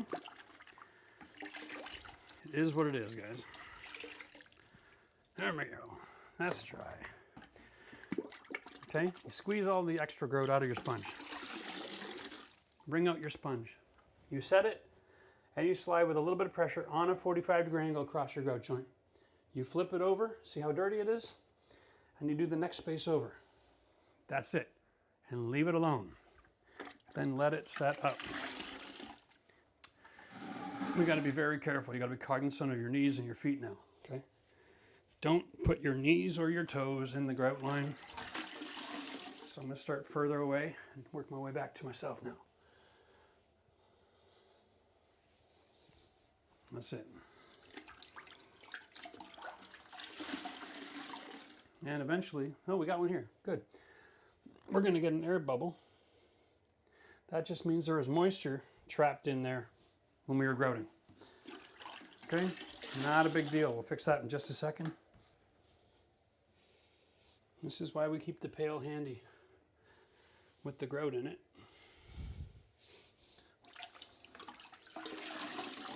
This polymer is like a love-hate relationship. It's a great product, but it is prone to these air bubbles because it doesn't have the sand. Okay, now, want dry hands for this. Last thing I want to do is add more moisture to this grout.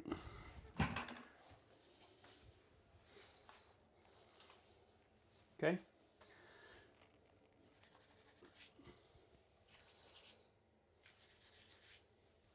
That's it.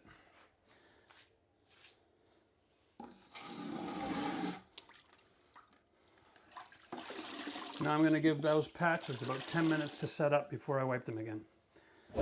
Now, before we move on to tiling the shower, we have to be sure that the window niche is absolutely waterproof. Now, the three major enemies you've got in this situation is getting leaks, not having the correct slope, and also making the transition from one material to the next. I'm going to show you how to do it properly so you can have the confidence that you're never going to have a leak. Let's get into it. First of all, the information we give today is going to be very applicable to doing any shower niche, any time of recessed wall, okay, waterproofing. The products that we're using today specifically are designed to waterproof this window, which is a vinyl window, which is brand new. Buy a window that has what I call right here, it's called the drywall return. This is a 1/2 inch gap that the curdy board that we're going to use fits inside of, okay?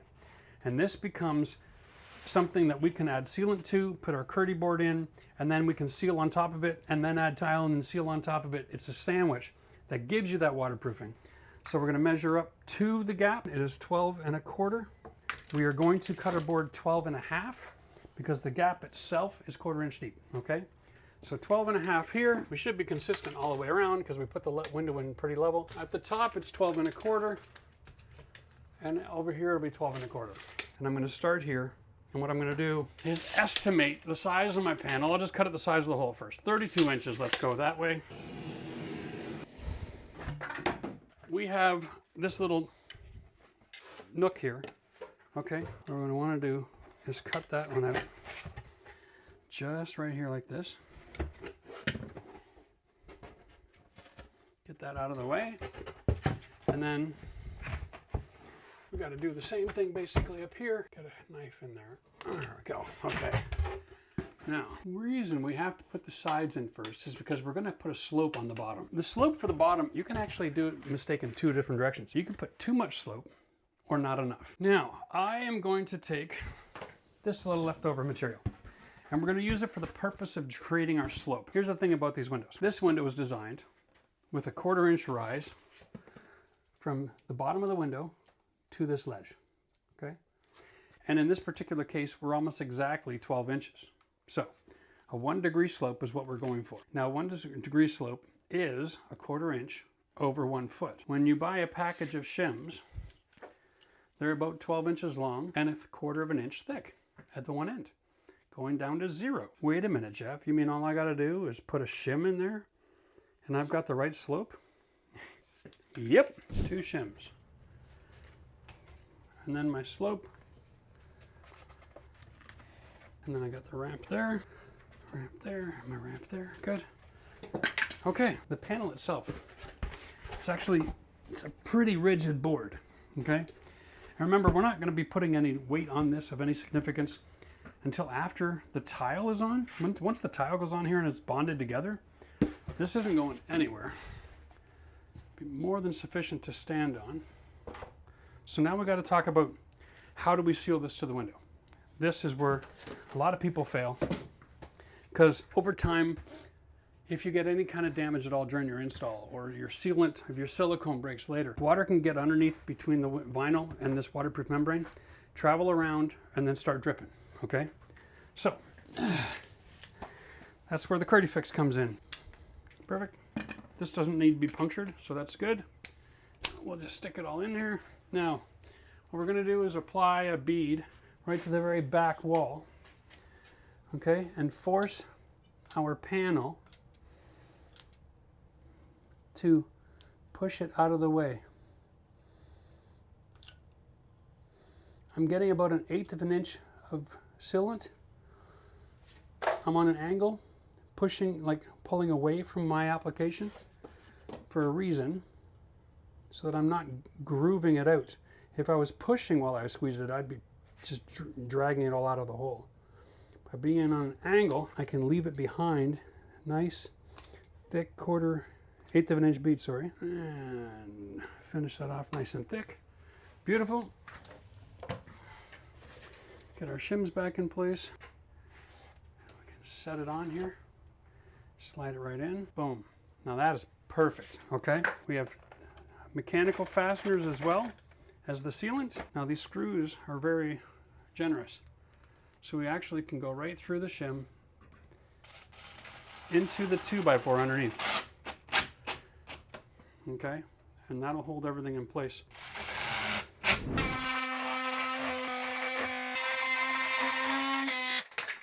Just for a little extra rigidity, I'm opening up just a little bit, okay? See if I can get enough foam in here to create a bit of a seal. This will set up in time for when I do my waterproofing measures. That it'll offer a little bit of resistance. It'll make tooling this whole area a lot easier. Okay, alrighty. Now, time to do the sides. This is a lot of fun. Here we go, nice thick bead, okay? And I mean nice and thick. And Matt's just over there laughing in the background. I never know when I'm going to say something that he thinks is funny.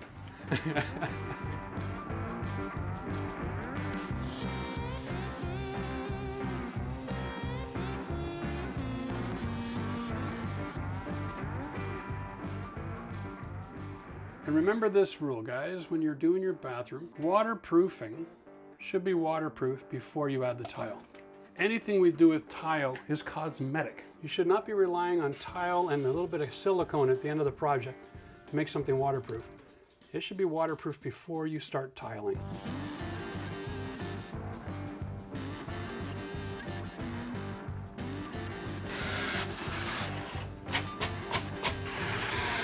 So again, we're going to think like water. We're going to measure out and cut a piece of this that will do the wrap. There's my spot right there, there to there. We're going to use scissors instead of a knife. The scissors do a better job of cutting straight, and because this is a woven fabric, if you use a knife, you'll find that it slips and changes direction a lot on this woven fabric. Okay, so use the scissors. Protect yourself from accidental cuts. That is a real thing and it happens all the time. My son Matt went and whipped up my thin set. This stuff looks really good too. This kid is getting good at what he does, man. Oh yeah, look at that. Nice and loose, right? You want it nice and loose. You want it to be able to be something that you can barely control, okay? Oh, there we go, just like that. You want to barely control it, all right? Get your Schluter Curdy trowel, or a 1/4 by 1/4, not even 1/8 by 1/8, I think is what you need. Yeah, this is an 8 by 8, okay? 1/8 of an inch. Now, the cool thing about this Curdy Fix stuff, you can cement right over top of it while it's wet. And we want to take the excess off. We don't want to have too much of this on here. We want to be very, very specific with the amount of material that we have up here, okay? Now, it's easier to be a little bit more generous underneath because we're not going to create a ridge. Remember, we only have a 1 degree slope. So if you use too much thin set on the top, you will affect the slope, and possibly, if water gets in behind your tile, you will affect the ability for that water to drain out. We're going to put this in position. Now, I'm going to hold this edge and I'm going to press this out, going away from the edge, just to make sure that I'm not getting any ridges. Thinking like water, the next weakest spot in this assembly is going to be in the inside corners, okay? What we do is we pick up a tile outside corner, we put on this way, and it works perfectly for this application.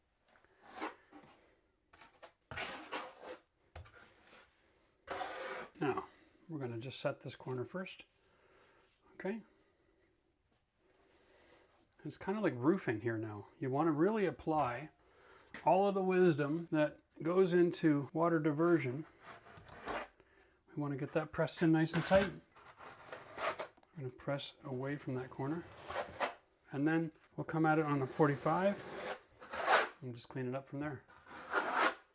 There we go. And we'll do that to the other corner as well. Now we can measure roughly to the ceiling and then roughly down to that opening. Oh no, I just did that. I just dropped my roll of cloth right in the thin set. Okay, let's see what kind of a mess we made here. Yeah, lovely. Now this is the last bit of this that I need on this job, so we're going to sacrifice this because I'd rather work clean.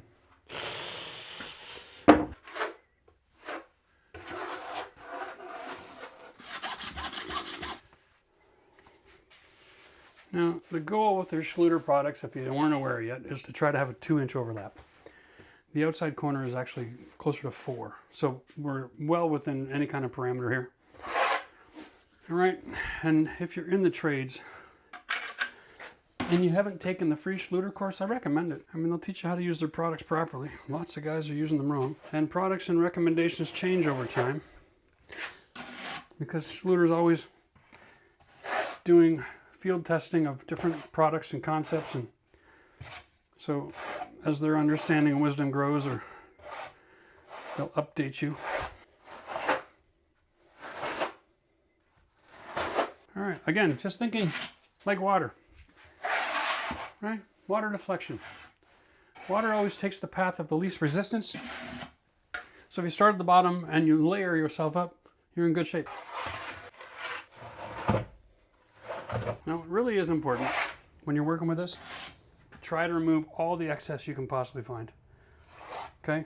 Because you don't want to start creating new surfaces that the tile has to work around that create lippage.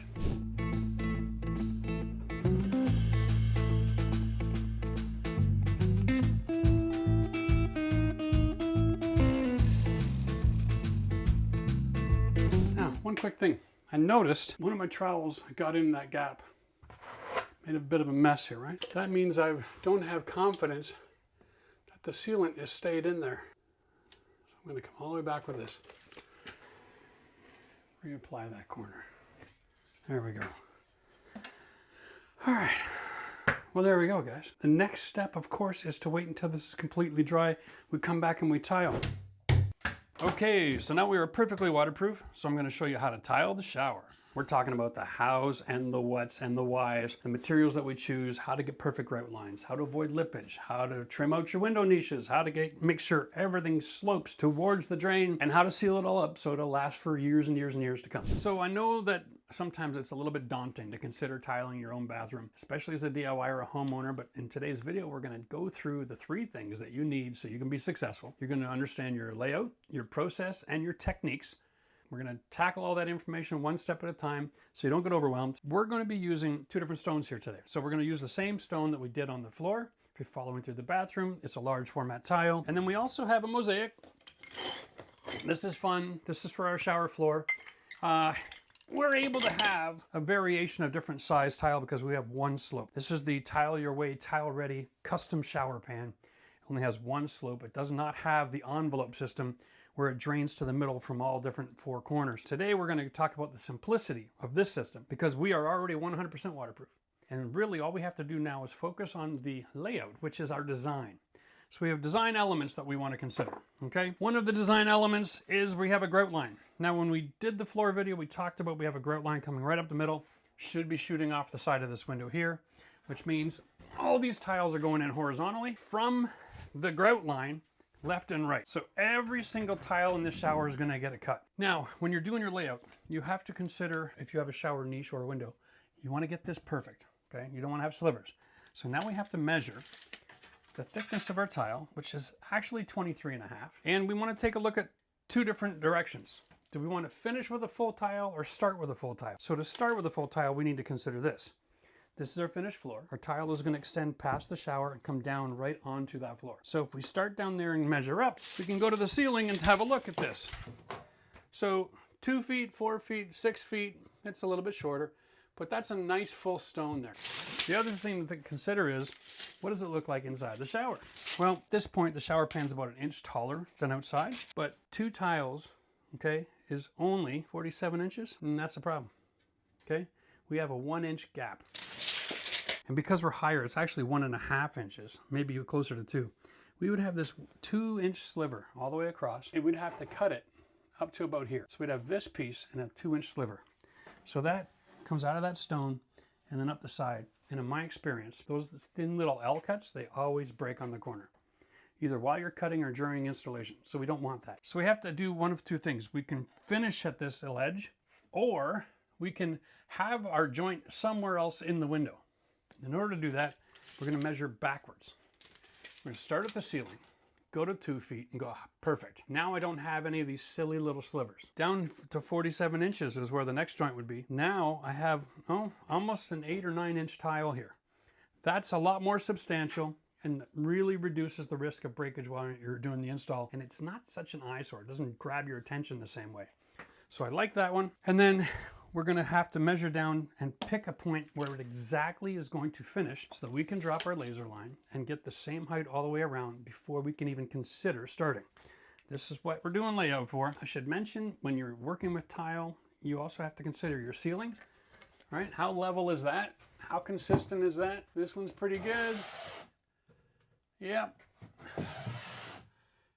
Yeah, we're okay. That should be normal, that the ceiling should be somewhat level, all right? Today we're just gonna worry about installing. we're going to add a gap at the ceiling. Tile requires anywhere where the tile touches another material, it's a silicone joint. So we're going to have an intentional gap along the ceiling.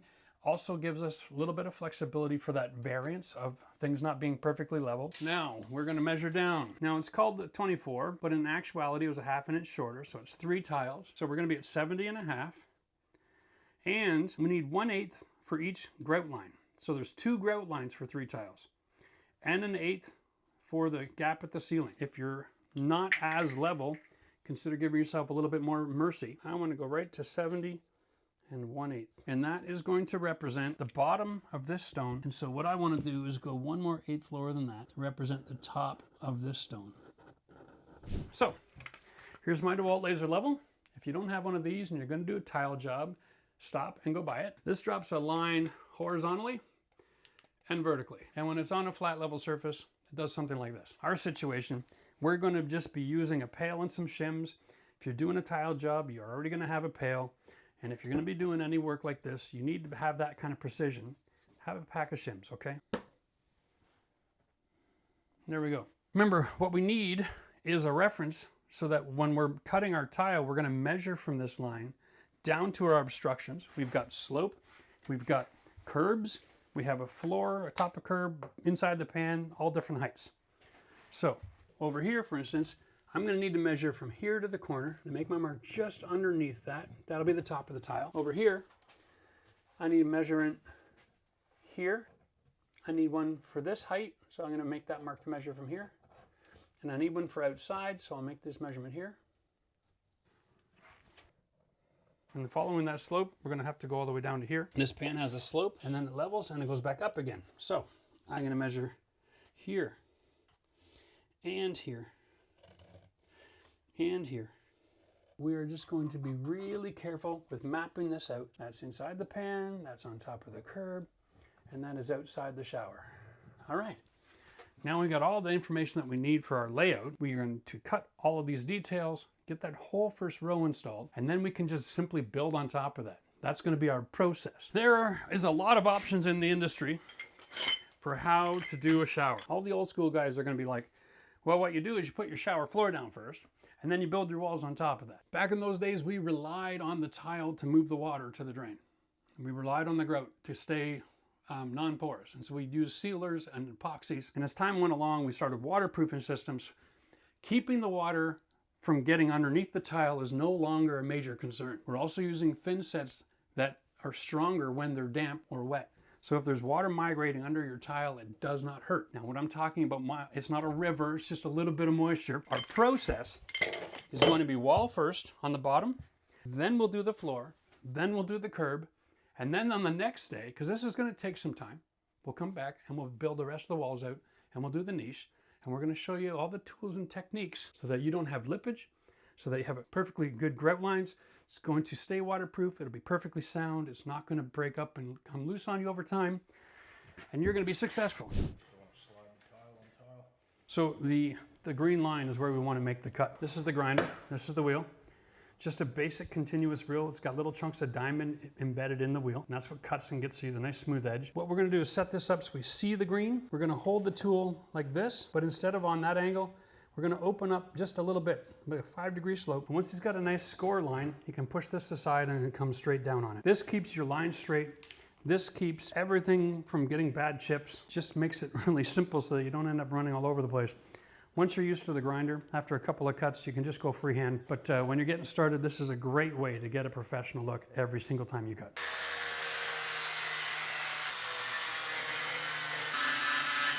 Right here should be 16. Here, 13 5/8. And on the outside, we're a whopping 16 3/4. From the inside going out, this is where this gets tricky. This tile goes on first. The thin set is going to represent about this much thickness. So what I'm going to do is I'm going to measure from here to here. And I'm going 24 3/4. I'm coming up shy on purpose, knowing that after I'm going to wrap all this in stone as well. I'm going to go 25 1/2. I'm going to come over to 30 1/2 and then come down. And that is my process. Always built in a little bit of mercy for yourselves. There's my mark. Okay, there we go.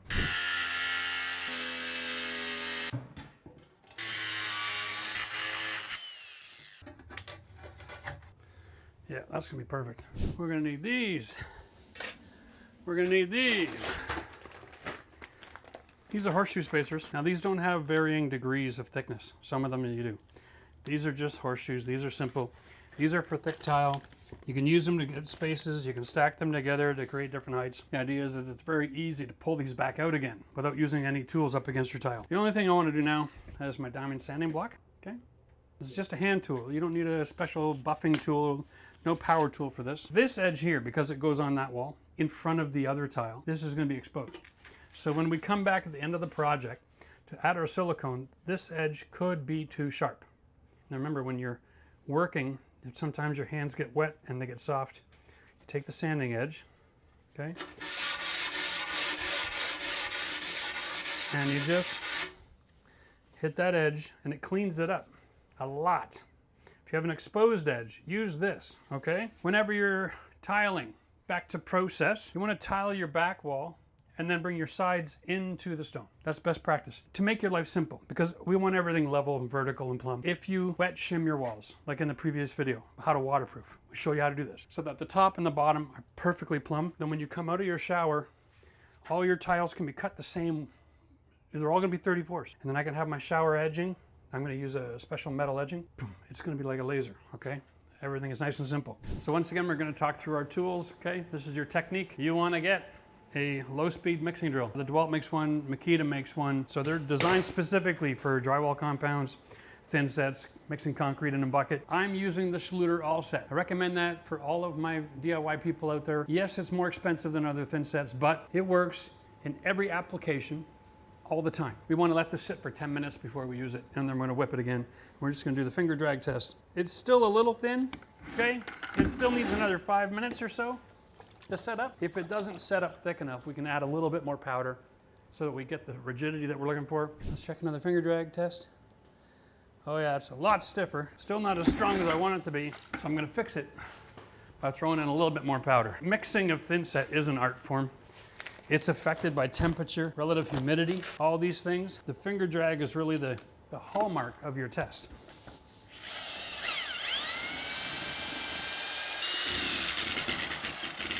You can already tell the peaks are a lot stiffer. Okay, finger drag. Yeah, that's holding its shape really nice.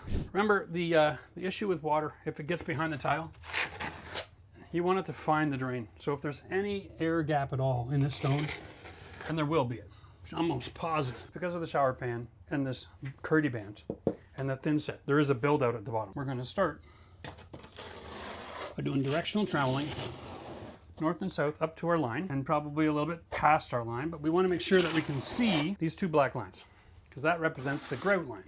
Lining that up past our expected grout, our tile height, okay? Running at about 45-degree angle on the trowel the entire time. Now, because it is a lot thicker on the wall section down here, also going to flatten this out for the bottom couple of inches. I'm closing the face of the trowel so make it thinner. And then I take my stone, we back butter, and lay it up, and then we're gonna check for square, but we're also gonna check to see how close we are to our fictitious thin set line in the corner, and push it into the corner. Now here's our grout line. I'm liking that. We're gonna be using a tile leveling clip system. We're gonna buy a bag that has the thickness of the grout line. We're going 1/16. No fooling around, right? We want it sexy. Near the corners and near the inside corners, but not so close to the inside corners that you're gonna have a hard time putting it on and taking it off, okay? Give yourself a little bit of room. Now, I'll put the ones on the short side in a minute, but for now, that's good.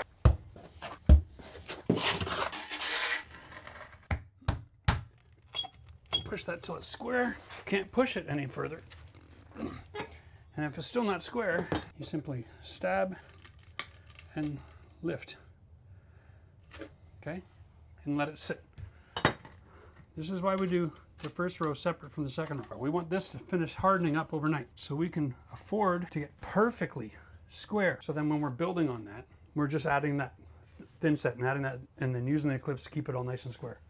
That's the whole goal here, okay? And then we want to get the compression on here as well so that we don't have lippage. Okay, double check. See if we pulled it off the wall. We're good. I can see my lines on my boards all the way around, and that's nice, but it's not as good as having a laser on it. So now you can see over here my laser is on my line and on the edge of my tile. What I'm going to do is shim all of this so that the laser is just touching the edge of the tile and I can see it in behind. So over here, that looks perfect. This end's low, this end is good, so we'll leave that one alone. And then on this side, I am a little low here and high over here. Yeah, I didn't leave myself enough mercy. And I'm a little high. Like I should have just cut it like this, right from the very beginning. Oh, we just did all that work. Can't we just walk away? No, because my tiles will be on an angle. My gaps will be 0 to hero in the corners. We could lift everything else to the level of this, but that'll take just as much time. And then we won't be finishing with the full stone. So we risk having problems later. So instead, what we're gonna do is we're gonna pull this tile off the wall, clean up all this thin set. All right, so that's what we're looking for. This is low, that's low. That is easy to fix. So one wedge on the outside. Bam, that's the money. And then one wedge in this corner. There we go. Now, whenever you're working with stone, there's a construction concept called the chief cornerstone. And whenever you're doing like a triangle or square or pyramid or something, they put that one stone, and it's a square stone, and they have to have it oriented just perfect. And then every other stone just fits flat up against the last one, and they all go perfectly square. That's what we need here. We need these 4 tiles to be completely level, square, oriented just so that everything else builds easy. So it might take you 2 hours to get your first 4 tiles on. Don't sweat it. You let that dry overnight before you build, and then the rest of the build goes super easy. You'll see that in a few minutes, but first we're gonna dive into putting on the mosaic on the floor. And here it is. Here's my mosaic. It's on a mesh sheet. Make sure when you're buying a mosaic that it is rated to be installed in a wet area. There are a lot of products out there that have a wet sheet that's not rated for wet areas. It's the #1 mistake people make. Oh, they see a mesh sheet and they think it can go in a shower. Not all tile is considered the same. There's different adhesives used to put the stone on the mesh sheet. And if you get a real cheap water base, it's probably a mosaic that's only designed for a backsplash. And you put it in this environment, and then the adhesive gets wet, and then it lets go, and then the tiles pop off. Haha, problem. We're gonna talk about this product here, metal edge for tile. The idea is the metal goes on and leaves a gap to be grouted. Then the drain goes in. We're gonna get our metals cut just a little bit longer on all 4 sides, so we have a nice tiny gap, so it'll still facilitate opening and closing. Whew. There we go. Here's my sheet. All we have to do to have a straight line right up against my is cut here. Bam. We'll cut that stone back. And then we're going to cut this stone to fit there on that line. We'll have the foundation of straight. Let's get these done. Beautiful. There we go. That's basically how that looks. This is our jigsaw puzzle. We're gonna grab our thin set now. Now, I've had him make it up a little bit soupier than usual. Again, it doesn't take much to this to set everything in place. And the last thing we want to do is have so much thin set here that everything is squeezing out. I am using a 1/4 by 1/4 trowel. We're going to want to set that in. A little bit of cement right on those edges. This is going to be a messy job. That's okay. 1 step at a time. We'll get there. All right. There we go. All right. Our trough is in place. All of our trims are in place. They're messy. And once it's set, then we can remove the grate and we can really go to work at polishing that with a sanding sponge later. So I don't want you to panic. In the meantime, if we're going to go without the mesh, remove it off the tile. We are going on top of the metal. We don't have a choice but to back butter this a little bit so that we get bond with the metal. We're looking for the same gap on the back and the side. Drop that one in. This tile is going in without metal. on the left side. And I'm lining this grout line up with this one. Okay, we're all sloping down towards this section. I can leave all this mesh on. We're gonna be fine. I'd rather leave the mesh on here, have some consistency with the rest of the pan. Anywhere where they're not gonna have mesh under something, like a replacement, we will just have to build out the cement on the tile itself before we lay it. I'm just gonna set it so gentle, okay? That one goes here. Now this is how we set it, okay? Really gently. We're gonna be pressing this tile with the mesh into that thin set and expect it to squeeze out the other side, all right? So here we go. And if we did this right, we'll get a good bond without the squeeze out filling up the grout lines. Here we are. So we're gonna get squeeze out here. The secret is to give it an extra squeeze, clean it, and then pull away and it sucks it back down. All right, there we go. That's all. But that little bit of thin set there would have cost me 20 minutes to half an hour on the other side. I have a few tiles that have already cut the end off of, and I can just stack and stack, and I can just run through this now. Here we are.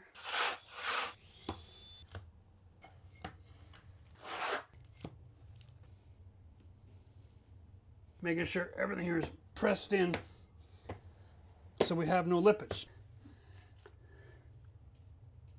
Okay guys, it's next day. Now remember what I said yesterday. The first row tile is the most difficult. It's the most crucial. We want to have this grout line based on what's going on with the floor, right? So it's very continuous. We also wet shim the walls so they'd be perfectly plumb. So check this out. Now when I go and measure to my grout line here, 34 and a half and a bit, 34 and a half and a bit, 34 and a half and a bit. Oh my goodness, the wall is perfectly plumb. Now what we're doing is just kind of cutting them to fit and go. That means all I have to do is measure over here, 35 and a half and a bit. I go 34 and a quarter. If I get a bunch of 34 and a quarter tiles from my son, we'll just stack them, boom, boom, boom. This section of the wall is finished. This moves really quick, all right? And all we have to do is add our thin set and do the back butter consistently with the same trowel and the same process. The secret here, of course, is not making a hell of a mess down here where the tiles come together so we don't get squeezed out, all right? So we're gonna start up here and then we'll bring it down to the tile when we're ready. What I mean by that is I can grab some material, okay, and then bring it down to the area where I'm working. Now we're going to count on those two plastic clips to keep the stones from coming in contact with each other. And then we're going to set it a little bit to the right, about a 1/4 inch over. It should be sitting a little proud, and it is. And all we're going to do is slide to the left to collapse those grooves in behind the stone. We only want to do this once. If we collapse too much, or we push too far, then we got to come back again. We're going to keep on pushing. We'll have an indent. That's perfect. Wow. Now we can thread these on and we can go like this. Okay. Perfect.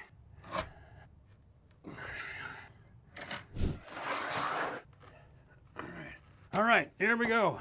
That's one wall. We have 4 sections and then the inside of the window. So we got our work cut out for us today, but if we keep on pushing away, we should be all right. More of the same here. Now, one thing we want to talk about. The thin set's starting to get a little bit older. Okay, it's a little thicker. So now when I'm putting my trowel line on, it's going to be really pronounced, okay? And so I've seen this happen before on jobs. You get halfway through a pail, you're 35, you're 40 minutes into an install. It's got a bucket life of an hour. So when you go back to it, it's going to stand tall a lot easier. It's also harder to collapse when it's starting to dry. Having nubbits like this become really in the way. You got to be really careful not to leave excess mud anywhere because it gets so thick, it will impede your ability to collapse that tile. We're going to try this one, and if it pushes in too far, we'll just take it off and add a little more back butter. Yeah. See, I'm pushed in too far on this side, but not on this side, but I am at the top. All right, so then let's go look at our contact. All right, so the right side we made contact because the wall I think curves out a little bit, but it wasn't enough material. We're gonna put another layer of thin set there in the middle. Let's go back up.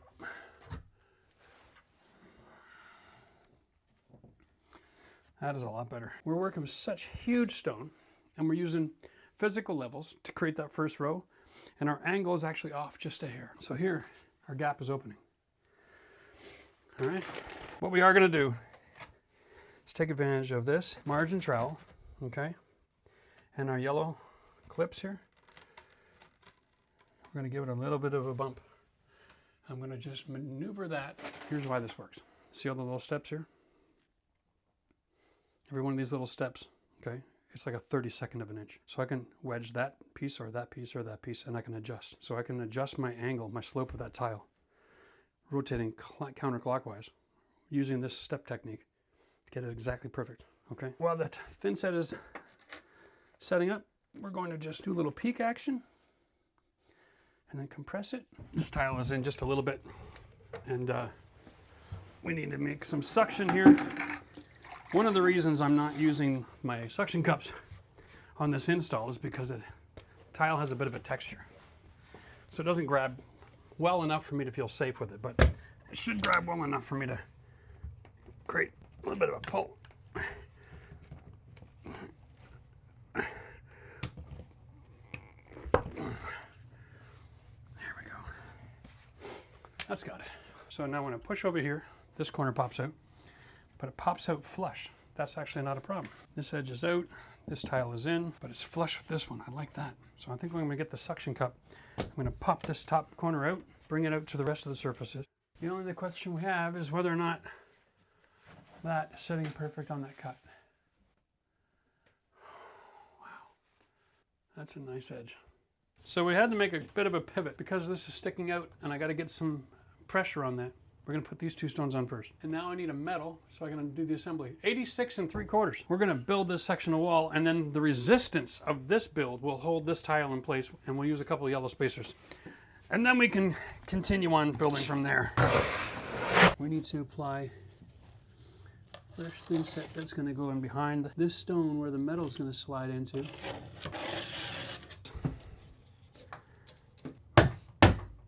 And just get a couple of spots of thin set on here to kind of act like glue. Lots of goop everywhere. Here we go. One great big tile sandwich of love.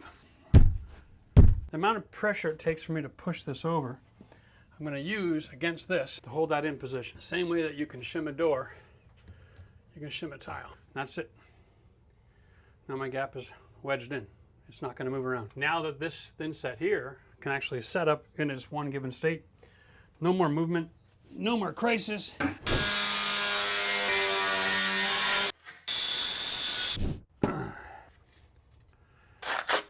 Set in place. Get our grout line established. Okay, I don't have enough thin set underneath. My stone is settling just a little bit below the edge of the metal. So I'm going to pop it off, add more thin set, and do it again.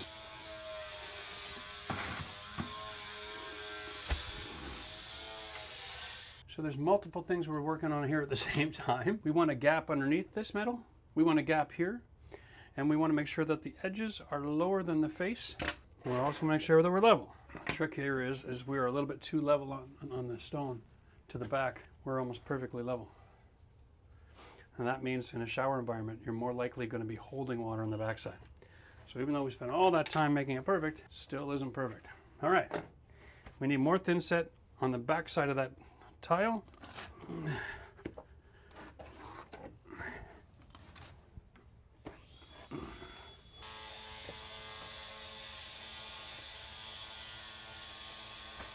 Let's go through this again.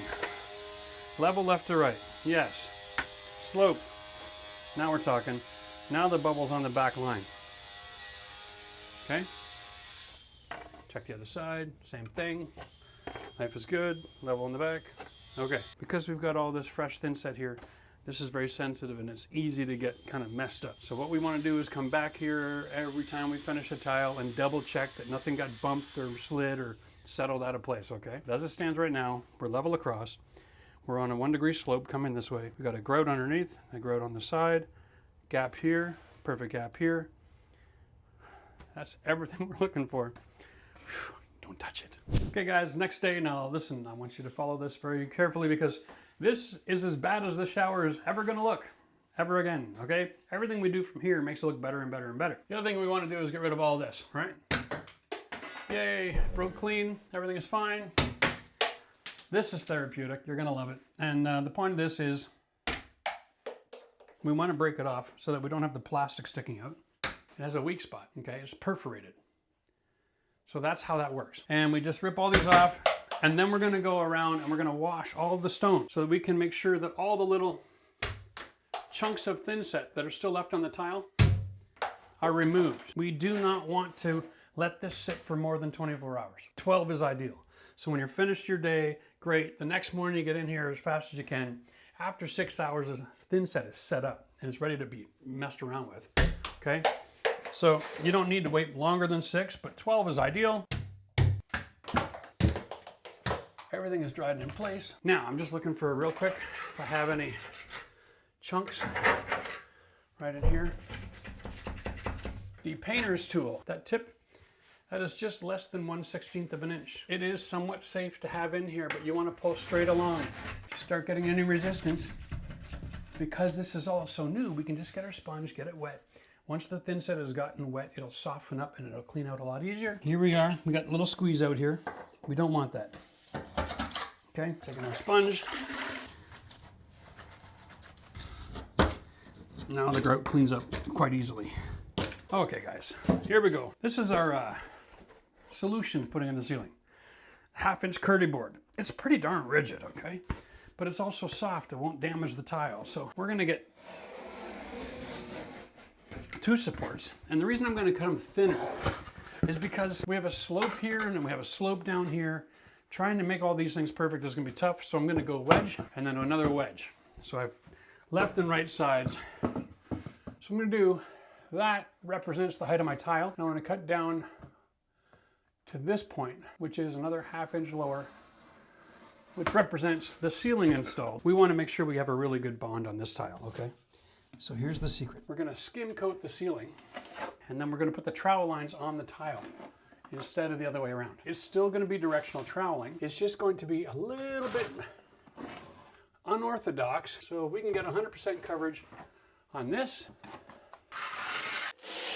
Now we're gonna start a little bit on the front side, okay? And then push it back and forth, collapse the ridges. And we're gonna take a curdy board, wedge that in there. Here we are. We have our metal. We're gonna take our sponge. We're gonna take our edge. We're gonna push it into the thin set. This is a much easier process than trying to install the metal first. Okay. It's a good grout space here and maintain that grout space there. Okay, got it. So we're counting on the suction. We're using this to reduce or try to eliminate the effect of gravity. That's all. We're going to go and build this wall. What we're using is a tower. I'm going to show you in a second because I wouldn't do a project like this until I had all my materials on site. So when we're cutting our tile, we want to be able to say, okay, we need room for each of these to be able to have a plumbing fixture and a wrench or fingers, and we don't want to go any wider than absolutely necessary.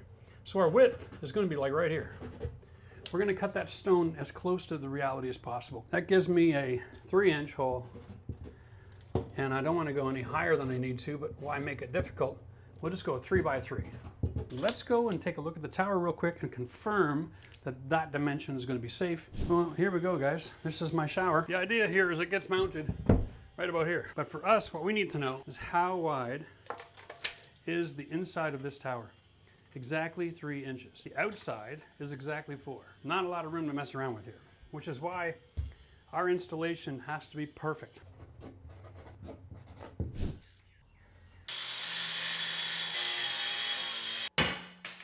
Here we go. There's my line for my tile. Let's put a line on there that's specific for my metal. We're gonna get this installed now.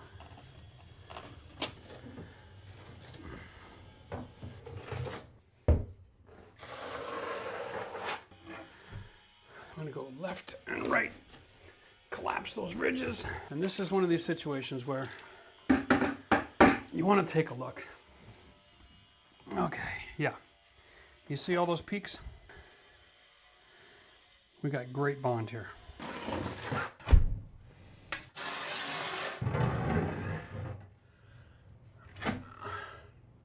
It's So now we're going to start doing the rough cuts. We need two measurements. One is the rough measurement, and the second will be to describe the slope. We're going to be using these grout lines as our point of reference. If you can imagine, we have like a grout line right here, because one of the secrets of tile is whenever you have a grout line, you want to line it up. You want things to look like we cut it out of stones. We want this stone measurement from here to a grout line higher. So that's 1/8.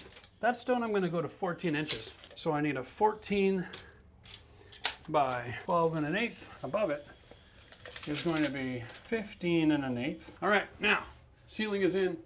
Yep, the thin set that's on this is now dry. Solid as rock now, okay? It's been over an hour. We don't need to worry about it. We identified the squares. So finished stone, so on and so on, so their grout line stays continuous. Got a factory edge. So my factory edges will line up here. Now we have to add gaps. Because we have a change in plane, we will actually install this tile up here right on that grout line, and then we will have about 1/8 of an inch gap coming along the bottom. And when it came to this one, we set it there, and then we add the slope for the ceiling. We got room for all of our grout. We got room for all of our silicone after the fact. So we need to have proper gaps here and in the back, just like we did on the top and bottom. There's a little bit of a gap. We got gaps between the metal and the stone. Everywhere we go from one material to the next, there's a grout line. And we are good to go. Just really gently. And we set that back, collapse the ridges, and then we'll open this up just a hair. So we got room for our metal. Now we're looking for flush to the front where the metal will show. Our silicone is going to be concave, so a little bit of variation with your scribe is not an issue. But this has got to be on the money. Take our metal and get that bad boy squeezed into that thin set. This is what we're looking for. We don't want that back. We don't want it over too tight. We want it just perfect. We're going to set it up.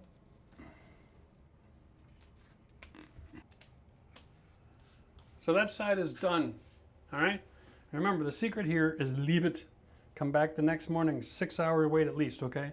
Then we can take everything out, do all the polishing, do all whatever you want to do. But I am extremely happy with this.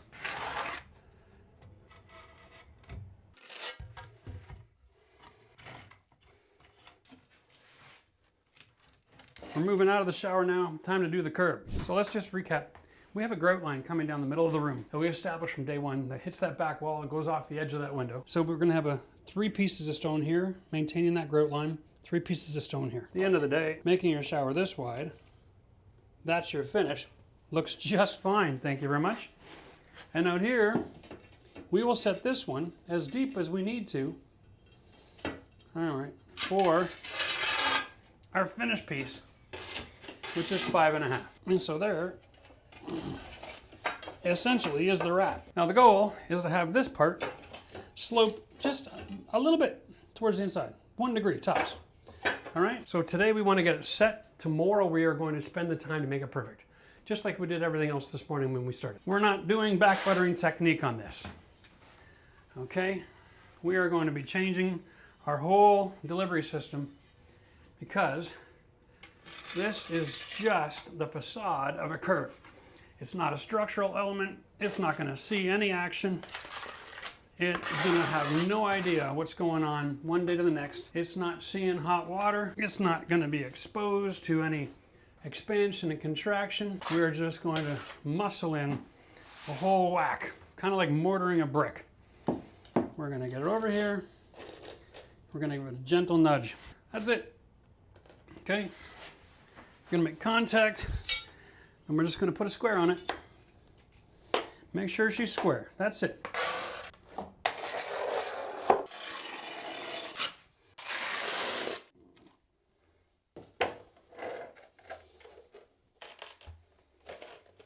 Okay, inside the shower, this line right here is going to be covered with a silicone.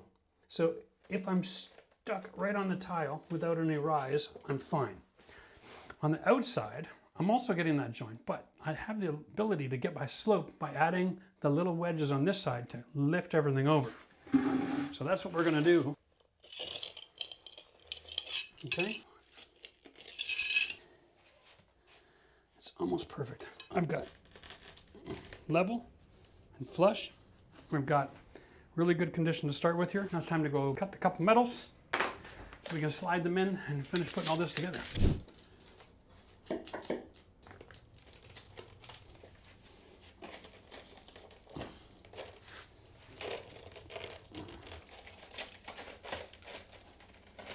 That's nice here, all the way down. So I've got everything exactly where I want it, and now I'm not done. My stone isn't proud of the metal. Let me show you. Right here. So I'm okay here, not here. All the way down here. So there's only one way to fix it. Straight up. Put on another. Good helping.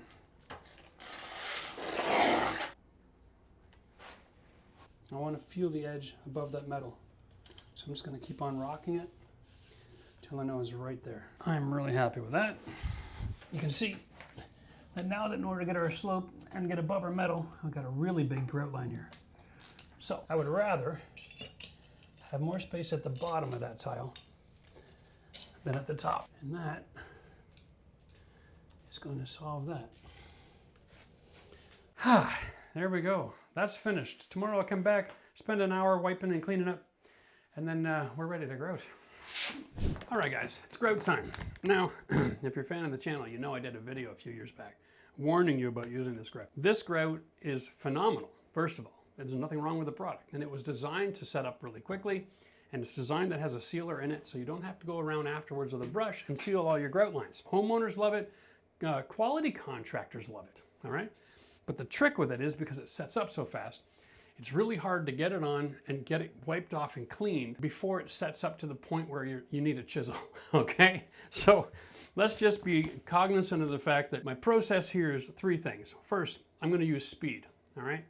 Second, I'm going to be using cold water only. And third, we've got the air conditioning dropped really low here. So it's like only 61 degrees in this room. If you have dry conditions or warm conditions, or you're not that fast, don't use this, okay? It's a nightmare, because when it does go rock hard, it's rock hard, and the only way to fix it is to literally tear all the tile off and start over. But if you're confident and you're not gonna get distracted, then this is an ideal product. And so let's just get into it. Here's the formula: 1 liter of water for 1 bag of grout. And we're only gonna mix 1 bag at a time, okay? Probably gonna use 2 bags of grout here. One of the other secrets to this system today is I'm going to do all the walls, and then I'm gonna wash them, and then I'm gonna throw whatever grout I have left out in the garbage. And then I'm gonna mix another batch just for the floor, okay? And that's because the drying time issue again. I don't wanna go be cheap and say, oh, I've got $10 worth of grout left. I wanna try to use it, because this has a setup time, and it just goes boom, and then it's done. Okay, there's no warning. So, right, here we go. Let's just pour all this in. And once I get started on this, there's no time for me to really fuss around and instruct. So I'm just gonna talk while I work here. So what I'm gonna do with my drill is I'm gonna set it on low and weak and slowly mix it. This powder doesn't absorb the water the way like a pancake batter will. It kind of repels it because it has that sealer in it. So it takes a little bit of work to get it mixed up.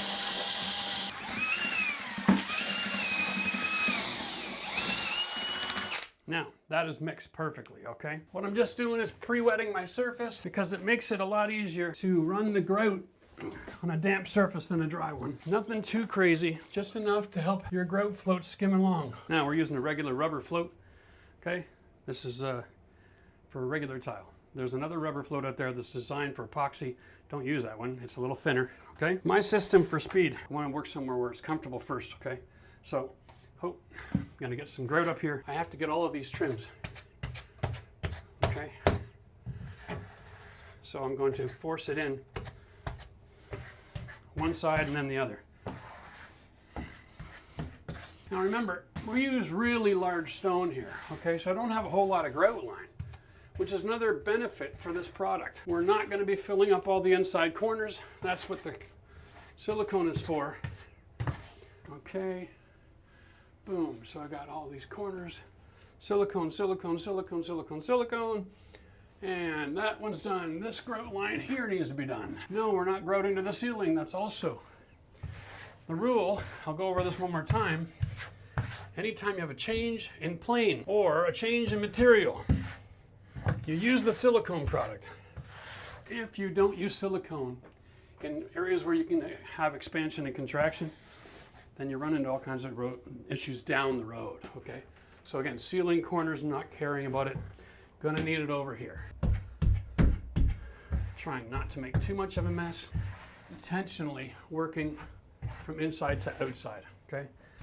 Generally that keeps the grout off of the wall. You can see it doesn't take long to do a surface area when you're using big stone. The benefit of this. 45 degrees on your float. Snow plow the edge. Clean off all the excess. It's dry enough of a paste that you can force that in and run it really nice and clean and smooth, okay? So in real time here, this is taking me like, I don't know, 6 or 7 minutes to do the whole shower walls. You can see where the benefit of this product is. Show you what's left. Almost all of it. I probably only used 1 pound of grout so far, and half a pound of it is sitting on the floor. But here's what I know. It's time to stop. You want to wash the same way that you did the tile work. So I started inside the window. Look how dry this is already. Okay? This is already turning into crumble.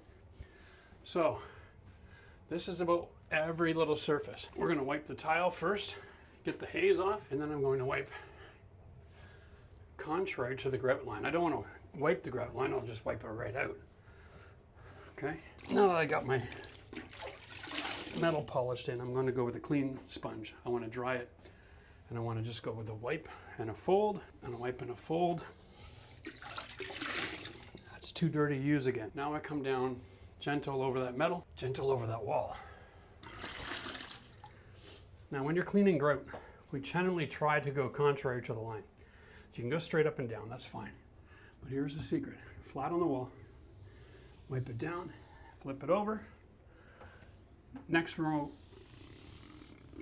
it's dirty. As long as you follow this procedure, you should be fine. Now you'll notice that the water itself gets dirty. So I'll switch over to a cleaner pail once I'm done this wall, and then I'll do the other 2 walls with a clean pail.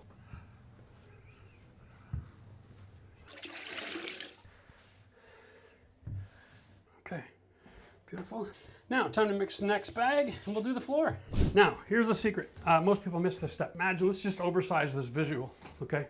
Let's make this a grout line. So, I wash, and a bunch of water goes in here. Now, on a wall, there's directional traveling, there's gaps in behind the tile, everything's vertical, okay? The water generally just drains out. But on the floor, it'll sit in that groove. And then you come along, and you try to press grout into it. So you're laying it over the water, which actually resists a push back. And that's how you get the bubbles, all right? So the best thing you can do for your job before you do your floor is vacuum the whole surface again. It gets rid of the old grout that's trying to dry up in that gap, gets rid of any water that's sitting there, and gets rid of any dirt that you infected the area with by wearing shoes and coming through the job site. There we go.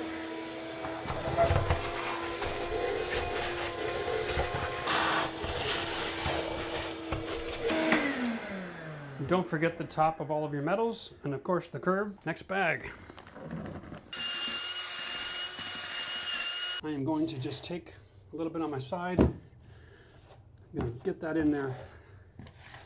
And I'm not going to worry about that to the wall joint, because that I can brush out in a minute. What I'm trying to do is get this gap to my metal filled up. Now, one of the benefits of this product is it fills gaps, because it doesn't have hardly any sand in it, from 1/16 all the way up to 1/2 inch thick. So if you have a unique scenario and it has to be a thick batch, you can use the sanded stuff, or you can use this product. If you use the sanded, again, you're gonna have to seal it, okay? And like I said, speed counts, right? So if we just get it distributed thicker than we need it first, then we will force it all and fix the grooves in a second. It's better to just get it all in there. The faster you get this covered, the better.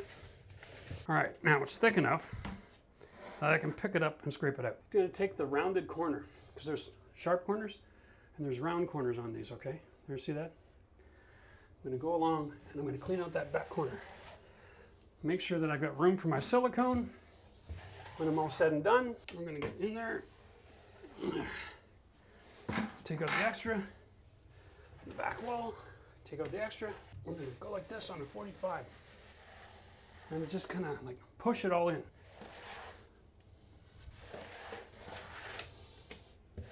Now I'm doing two things here. I'm forcing it into all the gaps by doing this on an angle, and I'm removing the excess off the surface.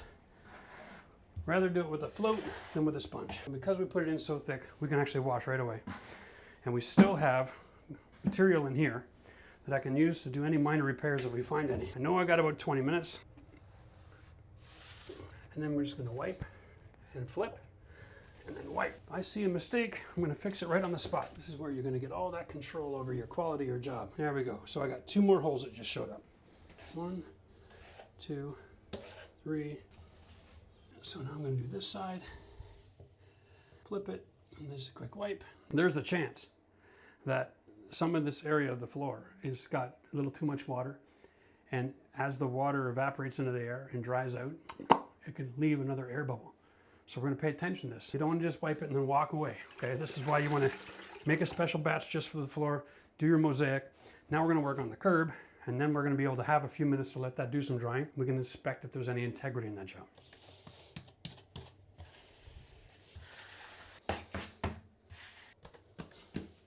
This is kind of like last chance. I'm going to do some inspection here. I got a little bit extra material on the wall from grouting. Here we go.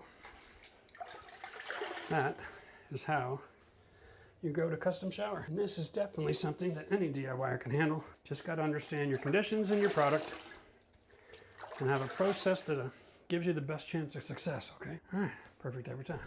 All right, in this bathroom, we're installing what's called a shower tower.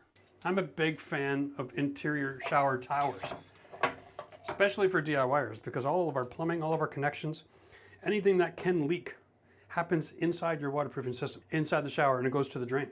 So if you see you have a leak, it's just as easy as lifting it off the mount, turning it around, tightening something up. If you get a leak inside a wall with a traditional interior wall valve system, you don't know about it until your house is getting destroyed, okay?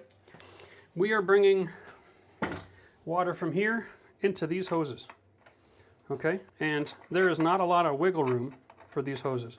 So let's just go and do this. I'm gonna tape roughly where that bracket goes, all right? But what we're gonna do, the hoses come with gaskets. You go out and you buy one of these, or 2 of them, sorry. This is a 1/2 inch by 1/2 inch NPT thread. So it's a male thread made for the size of the hose. And now we're creating compression into that gasket. Nothing else is needed here. Okay. So that's where our hoses go.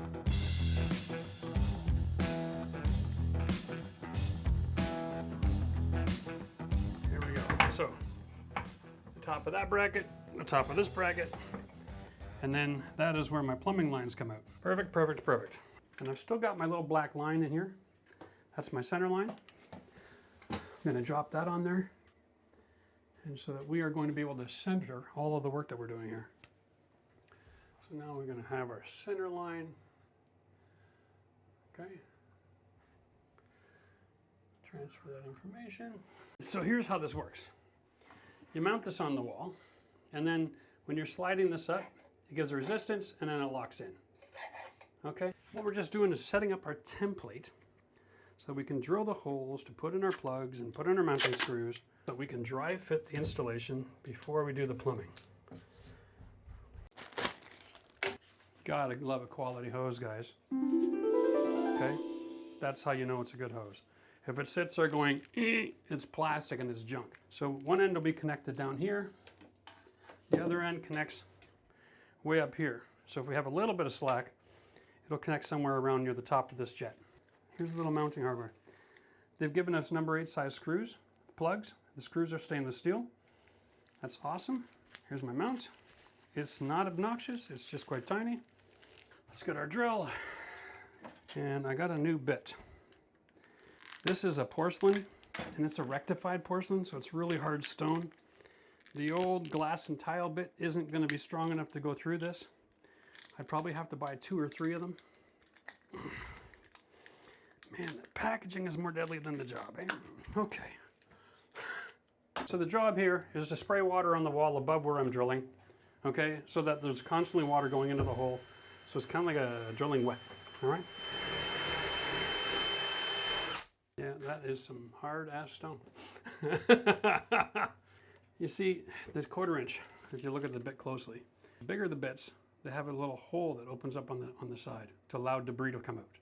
But this one doesn't have any of that. So this is why we want to be careful, keeping it nice and cool.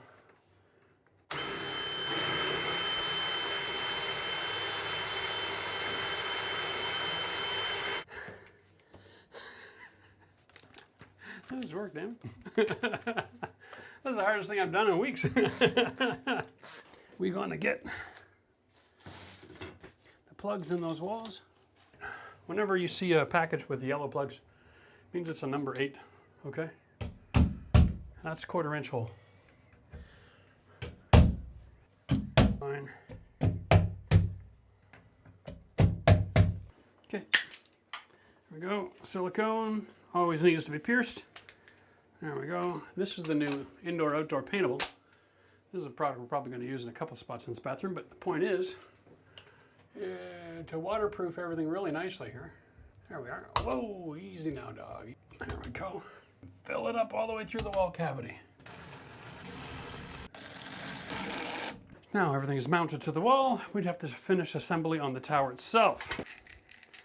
You got a brass nut and a washer and an escutcheon plate, okay? So we're gonna take the pipe, it goes through the front hole, okay? We put our washer over top of that, and then we have the nut. And this is the mounting hardware to the tower itself. Okay, that is nice and stable. We've got a simple washer here. This nut is kind of a bit of a flare kit, okay? So you need to have compression. We're gonna go backwards until we feel it click in. There it is. Grab yourself some channel locks. Reach in and finish tightening that. Okay. Same thing. We're just compressing washers at this point. And just as a reminder, if you're doing your own plumbing, get the solid rings. Don't use the pinch. They have a much higher fail rate way post construction than the copper solid rings do. And when it closes, it's done. Let's turn the mains on. We didn't have the mains on. There's up and down on the main line. We never had that on. Okay, that's why nothing happened. Now we got water. Okay, we're dry as a bone inside the tower. Nothing else leaking. Good. And then the body jets. The plumbing works. We have to deal with the last issue, and that is sealing up this hole. Okay. Now we know how this works. This will make it a lot easier. Done and done. Oh yeah, that's hot. Last couple things. And there is already a washer in there. The screen's important, okay, because that keeps small debris from plugging these holes. So we're just going to put this up, and it goes clockwise, but we're going to go backwards first till we feel that click. There we go, it'll happen right away.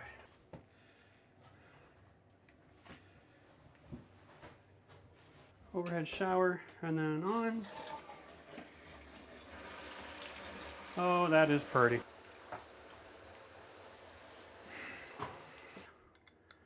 Same thing, we'll go backwards until we get the click. Where are the holes? Oh, there's holes, okay. Now, oh yeah. That's fantastic. That's a nice wand. All right, shower kit's installed. We'll turn off the water. We'll let it all drain and drain. Drain and drain, there's a phrase for you. We'll let it all drain, let the shower dry up, and then tomorrow we'll be able to come back here with our silicone and we'll get our special siliconized grout. that we're going to use to finish this off.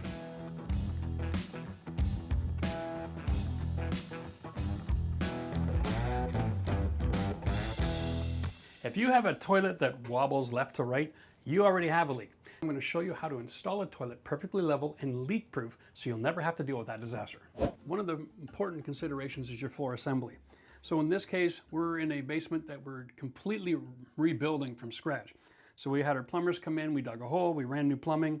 We tried to originally have this flange set to be about 3/4 of an inch above the concrete floor, expecting us to put in tile. At the end of the day, we also did floor leveling in the entire basement. So now it has been buried.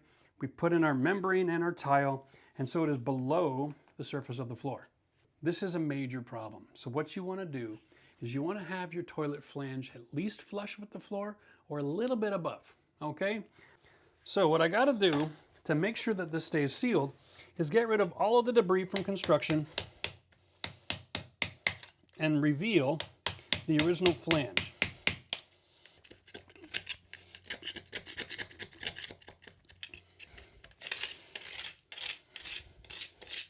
Now, what I'm going to do here is I'm going to get this all cleaned up, and I'm going to use what's called a flange extension kit, all right? And these are basically 2 Teflon rings that come different thicknesses so that you can modify it on site according to your specific desire, or you can buy 2 of them and you can stack 4 of these things together if it's really wild, because they come with really long extension bolts. So that comes at least almost 3 inches out of the ground.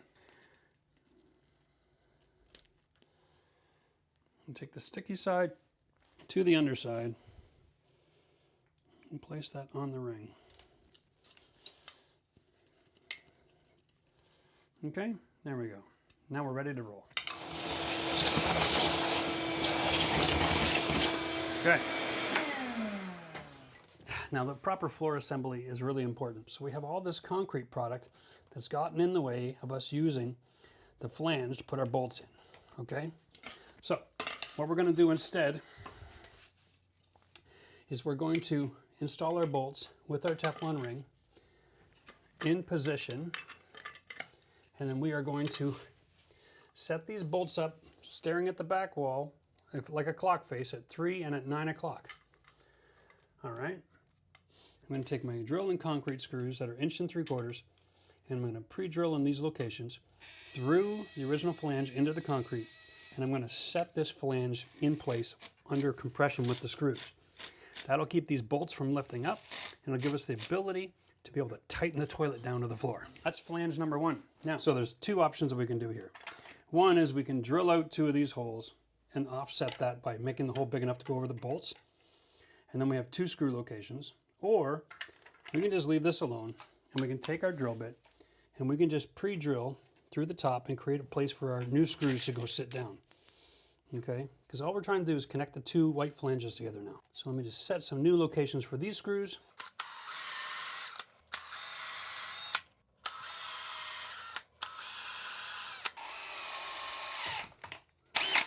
Whoopsie. Okay. And these are stainless steel screws.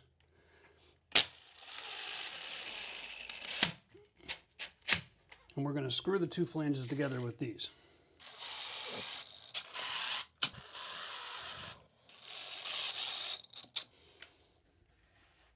Okay. Now, let's just recap.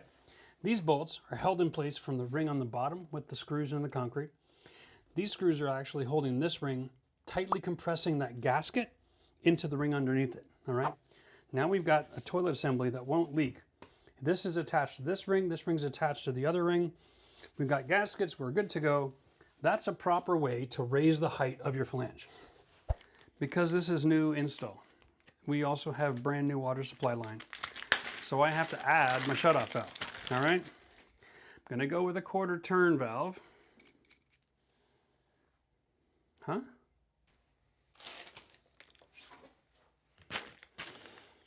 Home Depot strikes again. I reached in for the 1/4 turn valve in the toilet box, and somebody had thrown an ice maker valve in. This is 1/2 inch by 1/4, not 3/8. Merd. All right, well, Looks like I'm going to the store.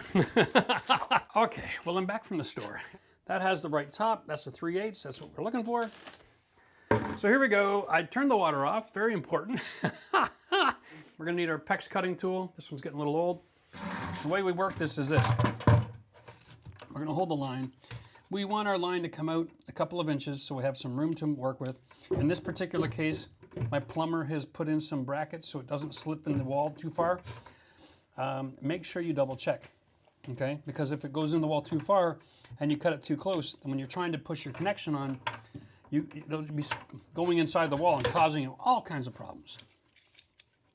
So here we go. We're going to find a nice little spot. We're going to put a little compression on it, and we're going to twist while we cut. There's going to be some water because there's water in the line, and that's about the extent of the damage. All right, there we go. There we go. Now, that's fine. After that, we put on this copper ring. Please, please, please, please, please, always use the solid rings, not the ones that you pinch together with all the little holes in the side, okay? Every time I see someone on YouTube using that, it breaks my heart. This one, this crimper, takes that solid ring and creates a smaller diameter. Boom, okay? Now that's on there with so much force, it'll never come off, okay? Now that's in the off position. Ah, and I did it again. I forgot to put on the pipe flange. But that's okay, because this is a split pipe flange, manufactured with a weakness in the finish. So what you do is you just snap it, and on that line, and then I can twist it on. And then put that ugly part where nobody can see it. Perfect every time. So now we're gonna break this out, all right? I'm using my cat's paw. It's got an angled end, and I'm putting it right in that side, okay? I'm just gonna break through.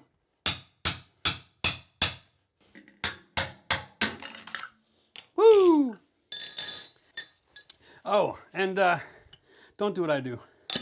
Have something to put on your brand new tiles so you don't break it by accident. There we go. And we'll just seal off the sewer gas from the meantime. There we go. Now to set this toilet, I'm using a jumbo wax ring instead of the standard size because I need the extra height. Because when my toilet comes along and it's going to make contact with this, all right? And then I'm going to press it down to get a good seal. And because I'm flush, the extra height gives me that peace of mind.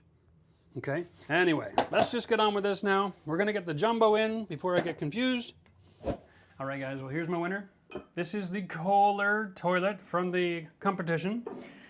I'm loving this toilet. The only part that you have to install is a lid, and it just sits on top. And of course, the seat. Now, the seat installation is really simple. It's just a couple of screws, and you tighten it all down. But it is a soft close toilet. All right, so that's for all those times in the middle of the night when you want to go to the bathroom. You're not going to be waking everybody up slamming the lid. I personally think that it's an inhumane way to live to not have this kind of toilet seat. Now, we are dealing with this. It is a comfort height. Like I said, it's taller than average.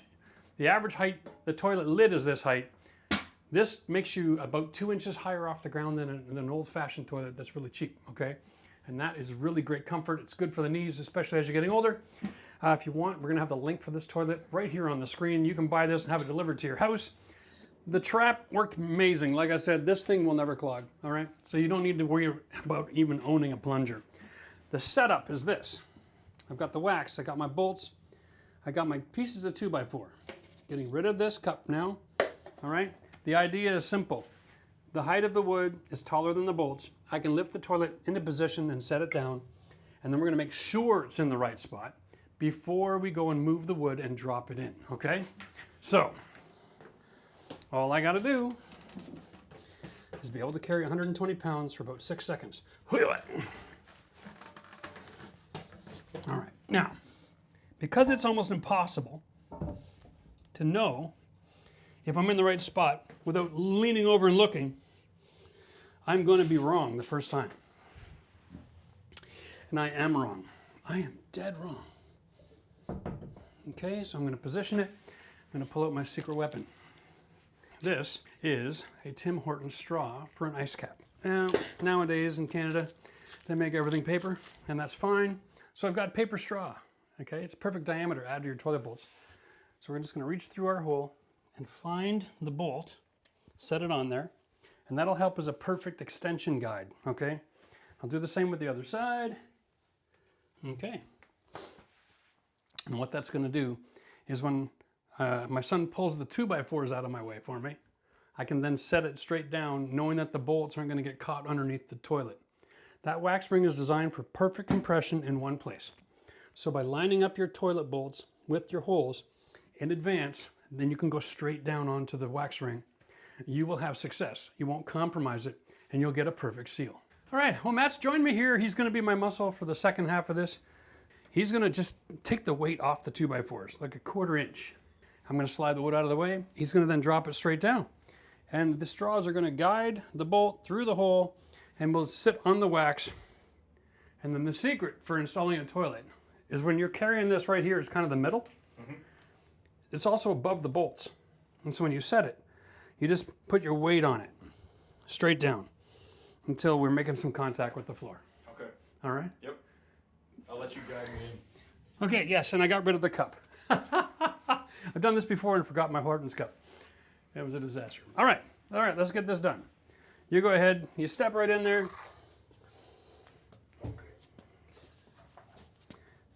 That's it, and down. Push on the tank above the bolts. Okay, good, you're done. Thank you very much. Here we go. All right, High five. hey, that's for you. Sweet. All right, buddy, thank you very much. That's a perfect install, man. Okay, so all I gotta do now is remove the straws, reveal the bolts. Perfect every time. We have the added benefit in this scenario of using really large format tile. So this toilet is on one piece of stone, no extra grout lines. If you have extra grout lines, you have more propensity for the toilet to not sit flat, and it'll want to rock all by itself, okay? So what we're gonna do now is we're just going to finish tightening these bolts down with a wrench. Bolt is in. We're gonna just keep on going here until we get some resistance. The other thing to consider is a level, okay? In this particular case, the right side is taller than the other side, so I want to tighten this side down. It might be because you have a dominant hand and you pushed harder on one side than the other. That's fine. We're going to get that till it's nice and solid and until it's level. There's still 2 more steps, and this is what I'm talking about. These thread on, but the bolts are longer than the cap, all right? Professional plumber will come along, install up to this point.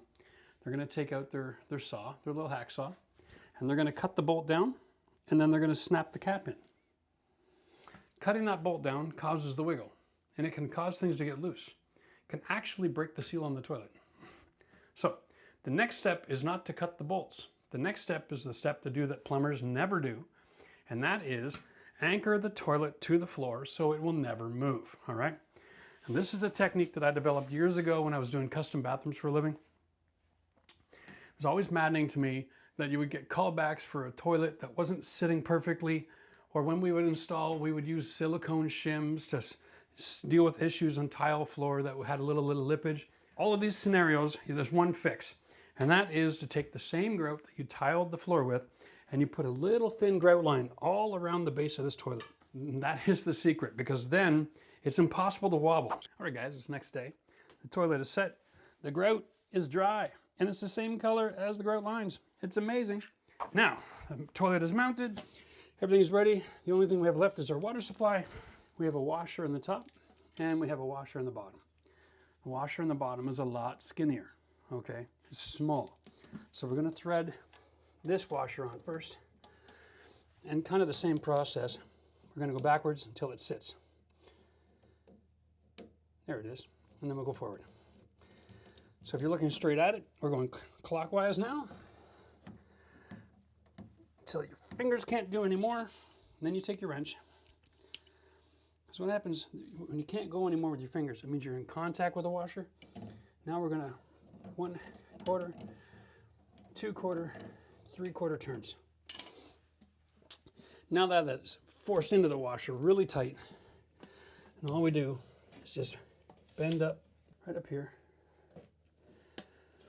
And now it's like turning it counterclockwise because you're upside down. And this one you're going to just do hand tight, no tools. It's much bigger and it has these big wings on it so you can get a good grip. Okay, you know when you're in contact with the washer because it takes energy, but you don't have to go too tight. And this can go up or down, just make it nice and comfortable. And then we're going to open it up. Nothing's happening. That's because I got to turn the water to the house back on.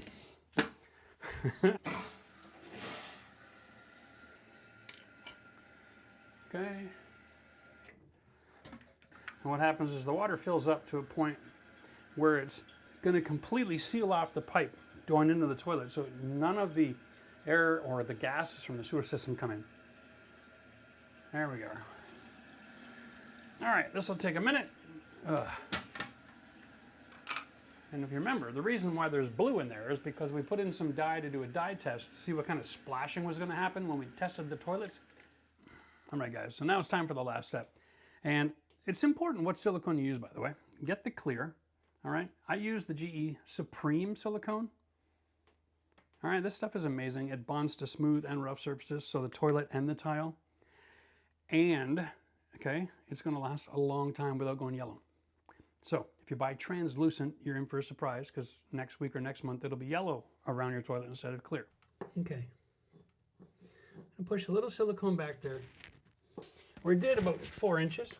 And I'm gonna just pull it tight here, a little bit at a time, so don't get too much material anywhere. And this is actually, I'm squeezing it underneath.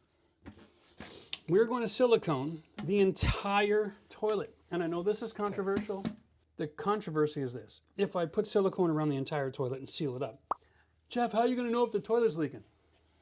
But for me, I know that I know how to install the toilet, so I don't need to be constantly on guard about a leak.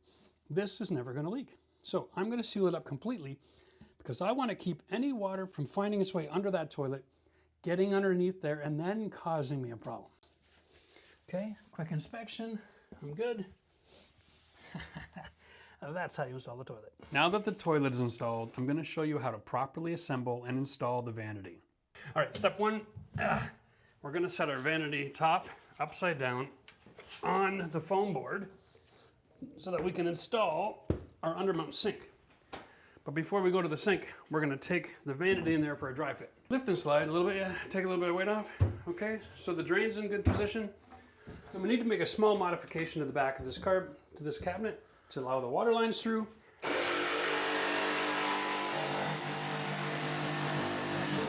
There we go. Not a bad cut. It's not bad at all. Now, when we slide it in, we're going to be in great shape. Okay, so the secret behind a great vanity install is doing as much of the work as you can before you install your cabinet. Okay, so what we want to do here is we're going to prep the plumbing by moving the cabinet out of the way. But before we do that, we better turn off the water supply. Yeah, so here's my plumbing manifold, bathroom sink. Take the key, take the arrow, turn it to closed position, bathroom sink right here to closed position. So it's perpendicular to the water, that's off, that's off. All right, let's get going. Now we have 100% confidence that this is not going to cause a flood. And a quick cut and twist. Good to go. We'll take hopefully the right shutoff valves. Please, please, please. I did it again. It says ice maker. Well, Matt, while you're doing a store run, I'm gonna get started on the sink. This countertop comes pre-made with a plywood epoxied to the surface. Now, you want the drain to be close to the faucet. So identify that, set it down in place. Now what I'm gonna do is once I've got the gap the same on both sides and the front and the back, I'm just gonna trace it out so I can take a look at what I'm contending with as far as my silicone. All right, this sink has a surface here, not completely flat. It's not square. It's got a slope. So we can put a bead of silicone on the outside edge, and then it can squish through, and then this inside edge will still be underneath this ridge. I'm using the GE Supreme silicone. The reason for that is this one is formulated for superior adhesion to multiple different kinds of surfaces. So it'll go on a smooth surface like a countertop, and then a rough surface like the clay of that sink, okay? And we're gonna just drop that right into this position so we don't have to slide it around.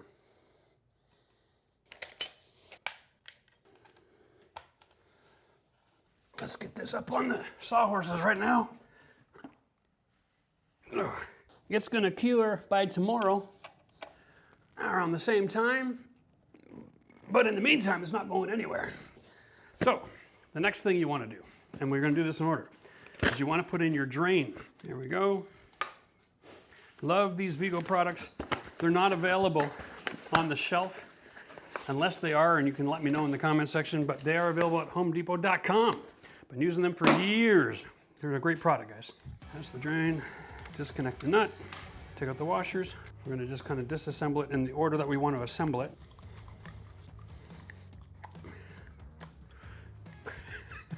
This is a matte black system, so we're gonna keep the cap on till we're all finished all of our installation. And then we have this special gasket here for the seal. We don't have to use any silicone. The first thing is I gotta hold this in place while I'm pushing this big gasket here back up in play. And then we have this flat washer here. This is because the threading causes this to go on an angle, all right? And so that washer allows a little bit more of a aggressive installation of that nut without causing the rubber to pinch. And we're gonna just tighten up this nut and it'll move the washers right up into place until it's all snug as a bug in a rug. Okay, whew, that's nice and tight. Screw this back on.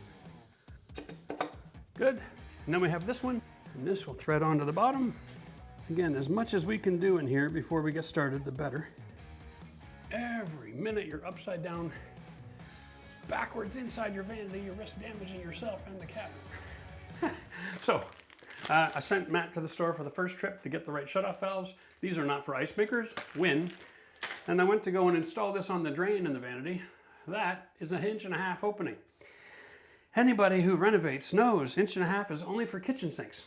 Every vanity sink is 1.25 inches to 1.5 inch pipe, but not me.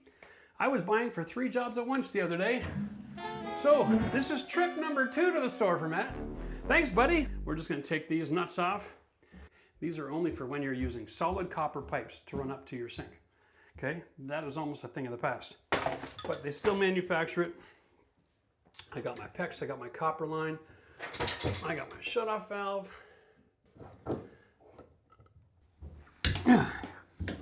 These never fail. So I'm just gonna lay this out. This is a widespread faucet. Okay, we have supply lines. Faucet has a threaded compression line, okay? And inside that is a gasket. So that gets put on there. We're gonna do everything to hand tighten right now. All right, take our brass ring, and we're gonna take this off and then slide it gently over the washers on this water supply line here, the steel ring, and the rubber gasket. Now in this case, the rubber gasket isn't there to keep the water out.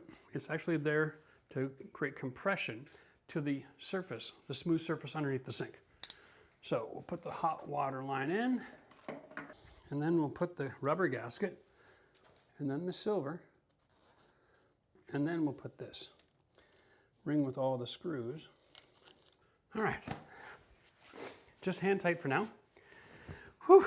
Now we've got the faucet. Very similar setup. Just go through the hole. What we want to do is make sure that that is perfectly perpendicular. If you want to attach this one to the middle, just push it up. Done. Okay, we're going to tighten these.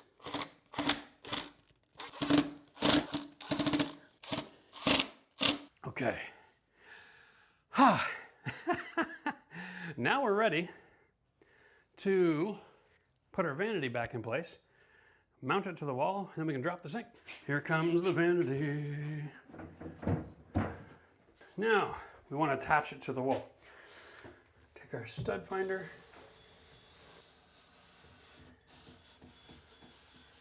And there's no wood in this wall. Okay. Seriously? Where's the wood? Hey, I think I found something. Very important to note here. The length of the screw. This is 2 1/4, okay? I'm going through 3/4 inch material with a 1/4 inch gap, 1/2 inch drywall. That's 1.5 inches. That means I'm only gonna get a 1/2 inch into the wood, which is plenty, all right? We're not hanging off the side of a building here. It's sitting on the ground. Gravity does most of the work. We just want to have a good little bit of compression here so nothing's moving over time with the opening and closing of the doors. So that way all of our silicone seal that we're going to use doesn't end up cracking. So we just want to throw in a shim and maybe even 2 where we have our stud. Now, I know the plumbing came from the ceiling because we plumbed the house ourselves, but we're not exactly sure in a lot of cases when we're working. So the building code is this: from the face of the drywall to the backside is 1/2 inch. And then until any plumbing or electrical can pass through a stud, it has to be 1 1/4 inches. So that gives you 1 3/4 to the surface of the drywall. A lot of guys will use a 3 or 3.5 inch screw for this, okay? But that will drive through this and through electrical or through plumbing. Going to a 2 inch or 2 1/4 is exactly the right size so that you are perfect every time.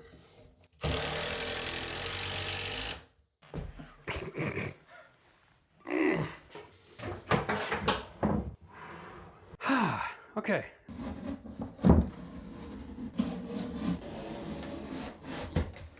Never, never, never put tools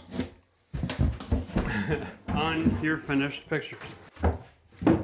There we go. Now I got somewhere to work from without destroying my bathroom.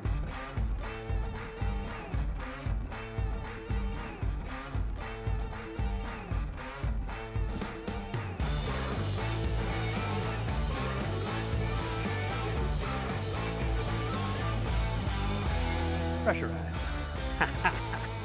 Last thing I want to do is get down some paintable silicone. Yes, that's right, you heard me. Paintable silicone. It is a thing, it does exist.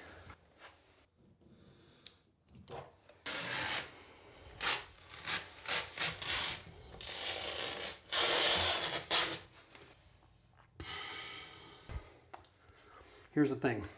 If you're not happy with silicone, get a wet finger, rub it in, get rid of the ridge, let it dry, and then come back with a second application later, okay? If you mess with it while it's wet, you're just gonna make a sticky, disgusting mess. Now the vanity's in, it's time to sand all of our patches so that we can prime and paint and go through our sequence. So, we'll start on the ceiling. The same way you paint is the order you should sand. All right, hit all your spots. And just make sure they're nice and cloudy like. Be very careful not to put grooves in the corners or you'll have to fill them up with caulking later. Oh, that looks worse than I thought. All right. All right. If your inside corners aren't perfect at this point, don't worry about it. We're gonna prime next, and then we have another way that we can fix all that up before we get to our finished coats of paint. Whenever you're painting, site protection is a must. The old adage, there's no such thing as a paint drip the painter doesn't know about. But if you can avoid having to take paint off of your fixtures, that's a good thing. Okay, so then the goal here is to do all of the surfaces above, work your way down, and then remove the tarps when you get down to the very, very end for the brushwork only. Okay. Of course, you gotta make sure your paint's mixed before you pour it out. Even though there's no color in it, it has acrylic, so you don't want it all sitting in the bottom. Of course, I'm gonna use a Worcester 3.5 angle brush and a mini roller. So first thing we'll do is the mini roller. We'll get it loaded up. Always start with your ceilings, and you'll have more paint on here than you need, but you want to just gently roll over all of these spots. Okay, there we go. If you don't use primer and you try to get away with using just the ceiling paint, you're going to see that spot. Don't be that guy. I'm priming all of the drywall joint compound that I used to get rid of all the imperfections in my surface. So all the dings, all the scratches, all the screw holes that weren't quite filled with the regular coat of mud. Remember, in a bathroom, you turn on the lights, everything that's wrong is going to scream at you.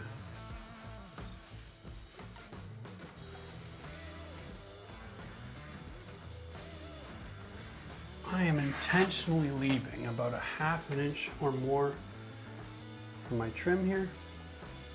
I am going to come back and finish that up with a brush. So somewhere along the way, somehow, there's a little residue of silicone on this wall.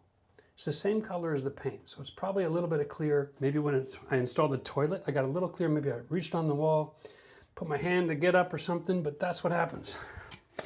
When you have silicone, the paint runs away from it. You take this product right here, okay? It's an oil-based spray. This is how you prime that. Now, remember, right here in the middle of the wall between the sconce and the toilet, and then when we come back to paint the regular paint, you'll notice that it actually bonds really well. All right, now we got to cut in the last couple of spots down here next to the sink, and then just up here by the trims.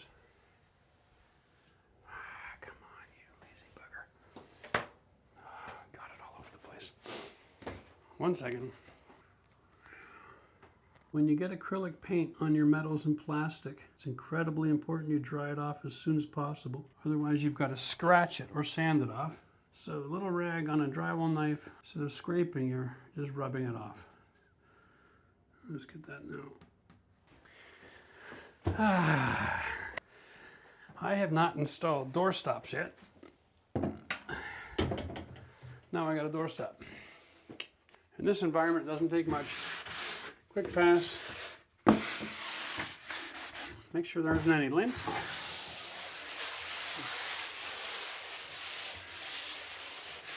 Ridges from the paintwork. Now we're going to be calling this first coat because we're going over the primer. When you do first coat of paint, it doesn't matter if you do the brush or the roller first. Okay, so I don't want anybody getting their knickers in a knot. I'm not going to take out the roller and follow up after my brush work. It's not necessary. We will be doing brush work first on the second coat in order to avoid getting any brush lines in the finished paint. We want everything to be textured as much as possible, because we're trying to blend all the texture to match with the existing first coat that's on the wall.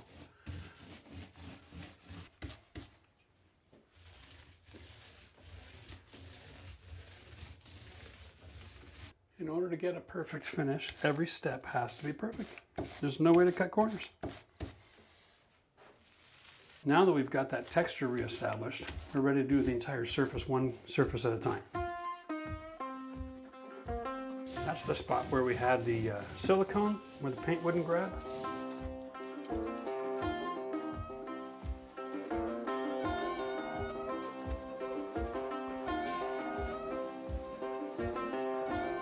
Time for the brushwork, guys.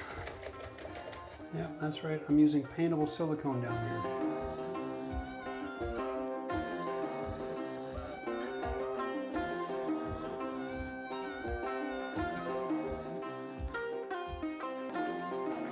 So now it's time to do the ceiling. This is the final coat, so a little bit different process. First, we're going to cut everything. And cutting in is basically making sure that we have got a really good coat of paint. All the interior gaps and cracks and joints are nicely covered and filled. Keep in mind that this paint does dry rather quick when it's a thin coat.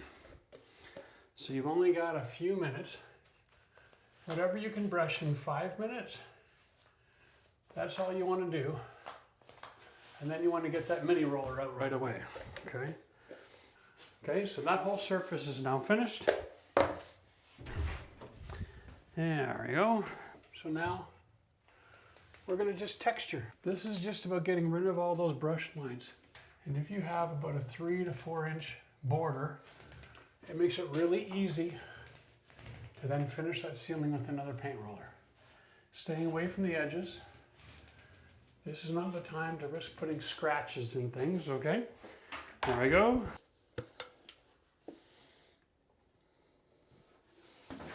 And we really want to work that paint in till we're not seeing dry microfiber in the roller, okay?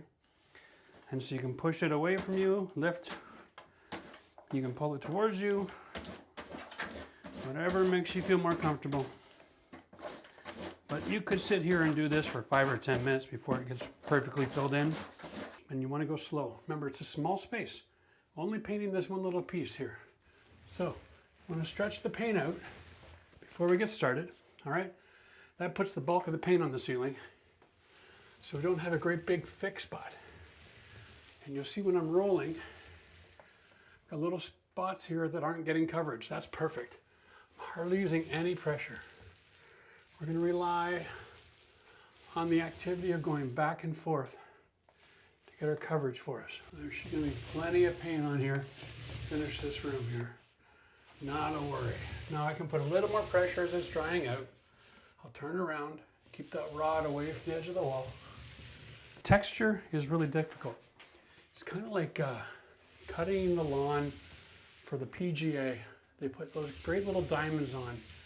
It's one tool working in different directions, so the grass gets cut and lays in different directions. Your paint does the same thing. If you don't want to see the roller lines, paint in the same direction while you're finishing. There we go. Okay, that one's done. So now that we are done our primer and our first, we're going to sand again before we put our second. We're using a 180 grit, and this gets rid of any dust or lint from the microfiber rollers or anything like that that might be in the paint. It's really that simple. We will sand the entire room before we move forward. Second coat.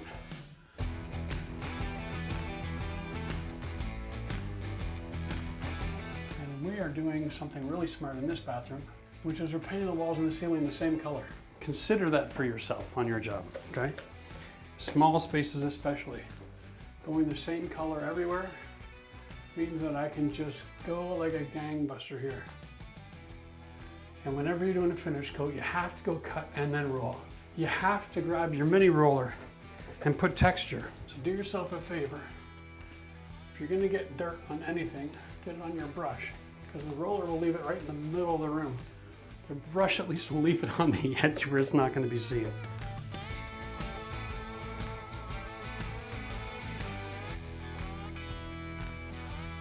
Here we go, same thing. Let's get the paint off the roller, stretch it out. Okay, and now we can come back and go full left to right without too much paint.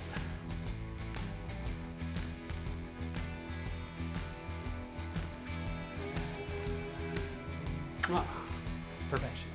Now this is a really big wall because I've got all the cutting in counters. I got this, the lights I've got down the one side of the toilet, all underneath, all the way to the shower and around the corner.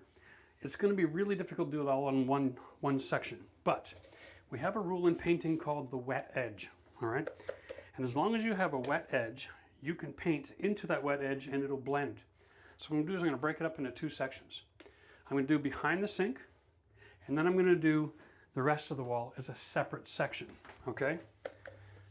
And then I'm going to keep a wet edge right here, all right? All right, there we go. And there's our wet edge.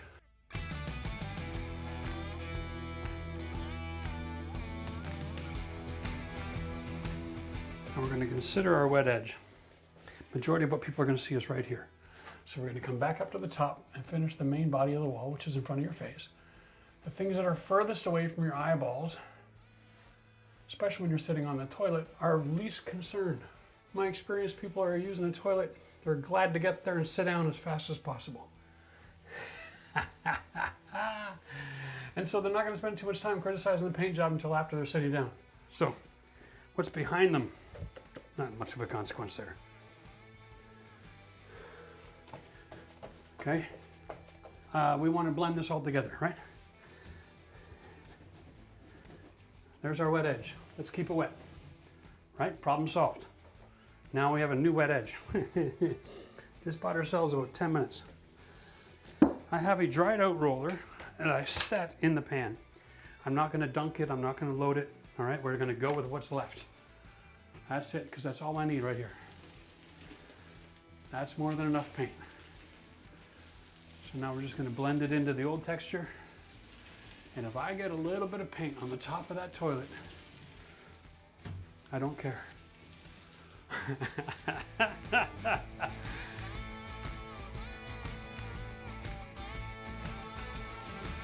There we go. Ladies and gentlemen. Perfect every time. So let's install our non-operating glass partition. First thing we're going to do is we're going to take our product out of the packaging. It's been sitting here for too long on this job site. Collected a lot of dust. Here we go.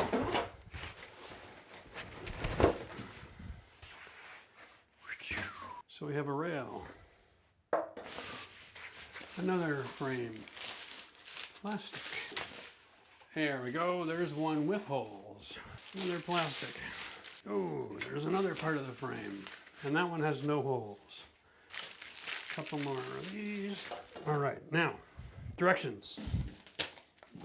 Hardware. Silica gel.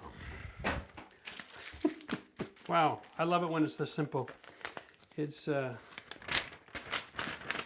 one piece of paper, hardware and glass bill of material. That's it. Those are not instructions. So this is where this gets really tricky. And this is where you're going to want to rely on the fact that you put the tile in as level as possible. Let me just demonstrate. Here's my black edge. Okay, you can see that I'm nice and level here on that edge. I'm okay there. I'm just a hair out, like a 1/16 of an inch. Now, the framework that we've got to work with here is this black metal is going to wrap all four sides of my glass. All right. So this is a two-part installation. Today, we install the bottom and we install the side. And we're going to want to set that. We're going to want to seal it up with silicone, let that dry and cure overnight. And then we're going to come back, insert the glass panel, and then we can cap it on the front and the top after the fact. This two-sided tape, it only serves one purpose. And instead of drilling a bunch of holes into my tile and putting in plugs and then tightening it down with screws, which can cause this to warp, I am going to use two-sided tape like a professional glass installer would, because what it does is it allows me the flexibility to identify where I'm going to tape it. So at the very bottom, here and at the top, three locations that are somewhat straight here. What I want to do is take my blue tape, grab my laser line, throw a line on this wall, but I'm going to go to the middle of my shower glass and just a 1/2 inch to the left. That will account for the thickness of my rod. And you know what? If it looks like it's in the middle, it's in the middle. That's the only way anyone's ever going to judge it. Now we're just going to take our tape and we're going to mark on that side of the line right into the green, top and bottom. That's all we have to worry about. There we go. Perfect. Turn that off before it burns a hole in the lens of the camera. We're going to just get close first before we put any pressure on the wall. Okay. We don't need to use levels. We're just going to bring it up to the tape. Is that grabbing? I want to just get my silicone out and my caulking gun. Obviously, when your two-sided tape is really thin like this, you've only got a couple of points that are making contact. It's a little on the sensitive side.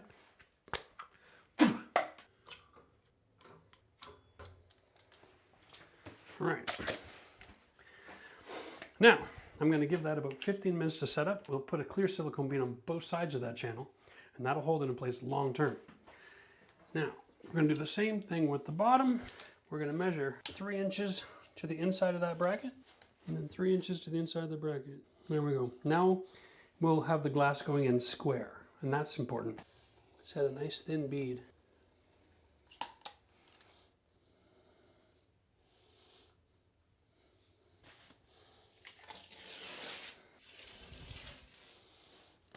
Okay, we're going to give that about 30 minutes to set up, and then we will come back and finish off setting this in silicone so that it has a chance to dry and cure overnight before we set the glass in. Ever since the beginning of mankind, when they invented towel bars back about 3000 BC, some idiot decided that the towel bar mounting brackets should not be the same as the wall framing spacing. In the wall, we have a piece of lumber every 16 inches. It's so standard in our industry, even our tape measures have red squares for where the middle of the next stud goes. But if you take a look at any towel bar in North America, the other side does not land on the stud. Why don't we just make 16-inch towel bars or 32-inch towel bars? I have no idea. And there's the bottom. Now I'm going to take my trusty laser level, and we're just going to slide this down until we're in the right spot. That's pretty darn close. Okay, from the edge of the door, visually, we want to center this. We are 37 inches. The middle of that is 18 and a half. That's my center line. That'll give us the distance on the center of our holes to be mounted. And that is 21 and 5/8. Okay. So, half of 21 and 5/8. We're just going to call it a half, all right? Half of 21 and a half. 10 3/4. Good answer. Okay. I'm going to put a little pencil mark. There. Put a nice great big pencil mark where the hole for the bottom is. This is supposed to be a bit magnetizer, right? It's not working. Wow, okay. Hey, Matt. The bit magnetizer works, right? Wow. So whatever these screws are made of, it's not made of metal that's magnetic.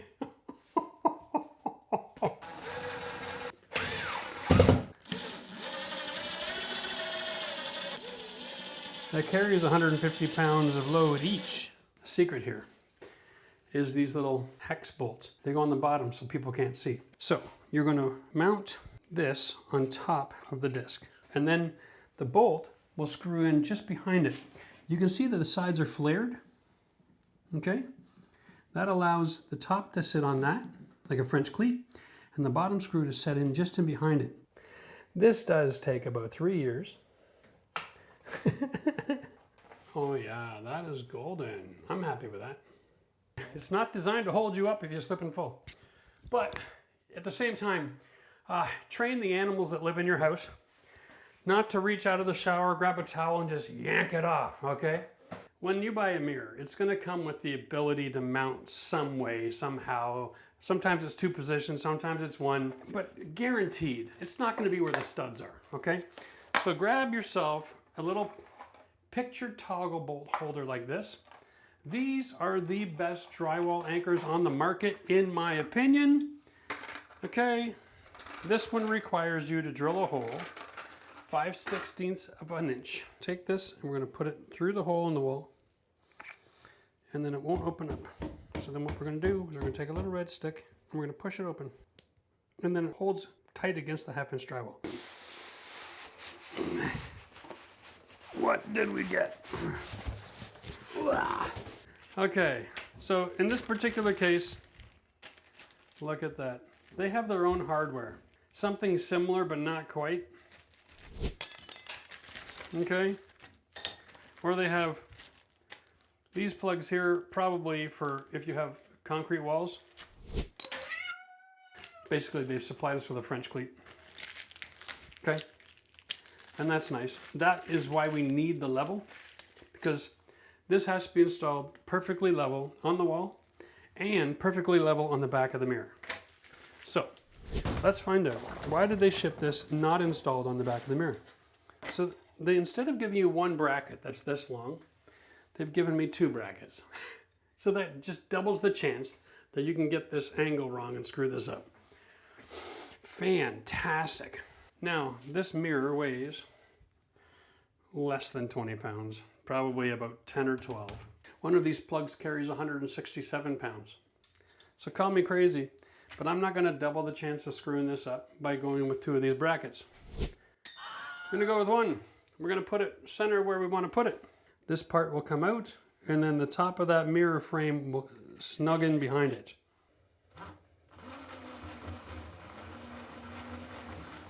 And when you're going into the drywall, very, very slow. You could have plumbing, you could have electrical, you don't know. So you're only gonna go 1/2 inch. You're gonna go in reverse, because in reverse, that split tip can't drill through anything. You're gonna clean your hole by holding it steady. We're gonna pinch that together, fold over the ends, push that into the hole.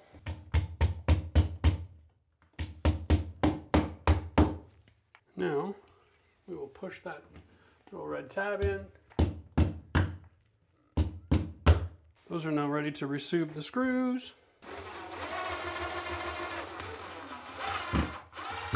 Now it's installed, but you can tell it's wonky. That's level. I got a huge gap opened up here. That's what happens when you try to use something like a split tip. Look at, it's almost flat at the top. So instead of doing it that way, I'm going to show you the secret. So what we're doing here is I'm just taking my drill bit kit and I'm finding the drill bit that is the same size as the hole, okay? I'm just going to go 1 inch to the right using that same line, and now I'm going to drill through the drywall.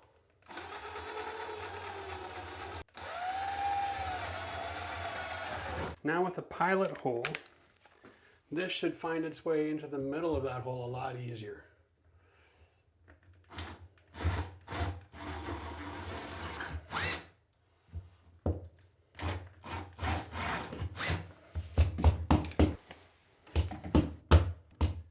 Got it. All right, let's do this.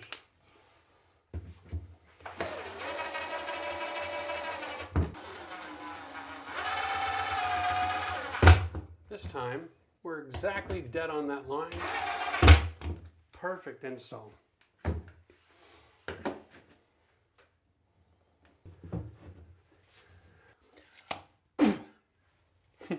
Perfect every time.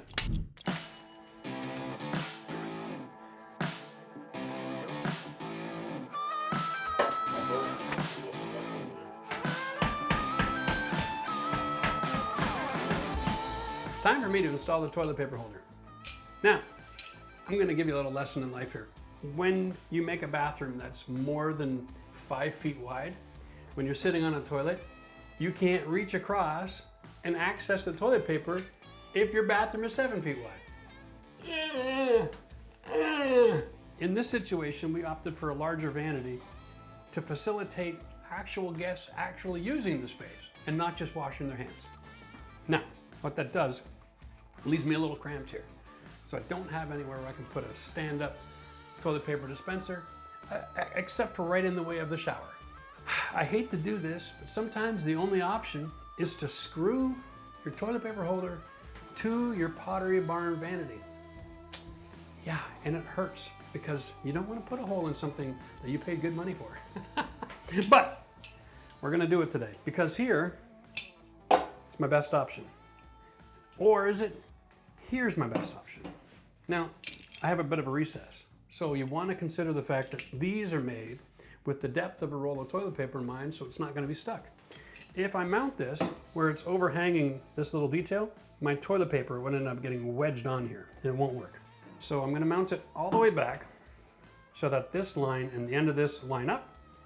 Therefore, my toilet paper will fit on just fine. I can access that without being a problem.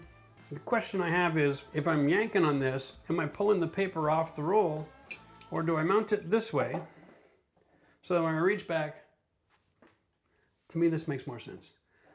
And it even makes more sense maybe a little bit higher. Maybe we go right there, right in the corner. Why not? I'm not trying to like hide the fact that I use toilet paper. Kind of scary if you didn't have somewhere to put it. It's really not all that complicated, but what I am going to do is I'm going to take this little disc, I'm going to mark it a little bit away and a little bit down. Doesn't have to be snug in the corner for the scenario.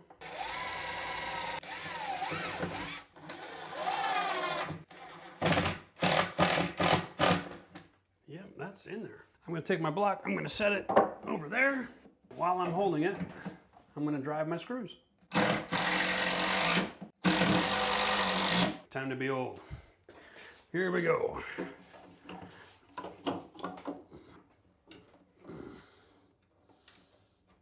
When you have a chance to be precise, you take it. That is golden. Okay.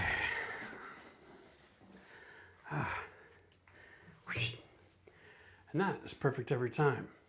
Except, is it over or under? I like it this way because I can use my wrist to hold it while I tear it off. Let me show you how to install a robe hook on a hollow core door. She sells seashells by the seashore. All right. I'm ready now.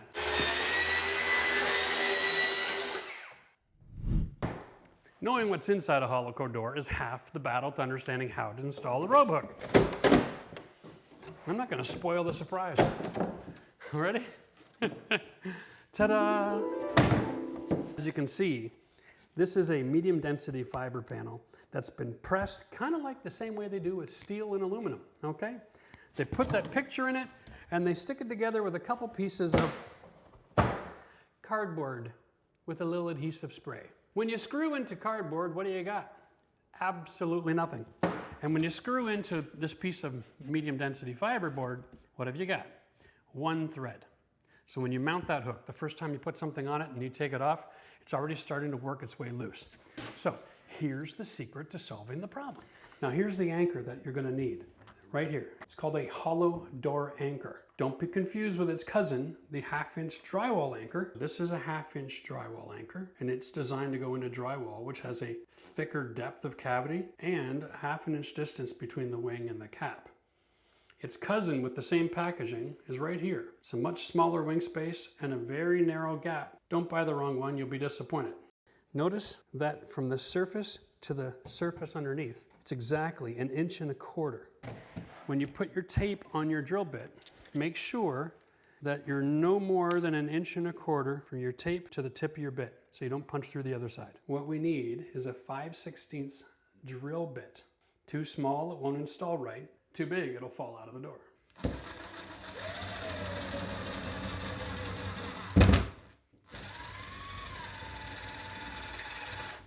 And then we're going to do on an angle on both sides. In case that cardboard is there, we can clean some of it out of the way.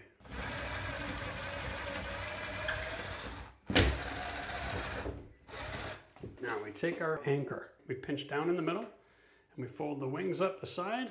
And we want to put it in so that it's opening left to right, not up and down in this case, okay? And then we're just going to push it in with our thumb. And then in the package, they give you this little red plunger.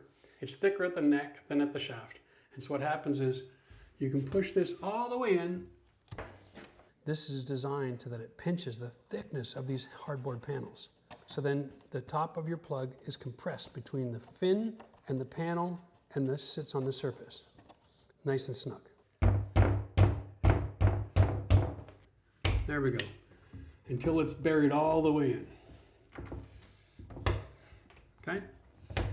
Now the wings are fully extended and compressed against the hardboard. Now we're going to take our rope hook and back out the set screw, and we're going to line up for our second hole. And we will repeat the same activity here.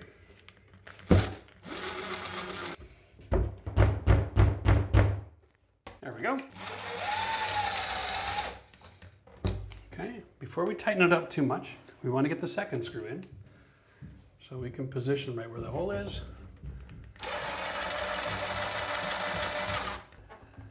Ooh, that ain't going anywhere.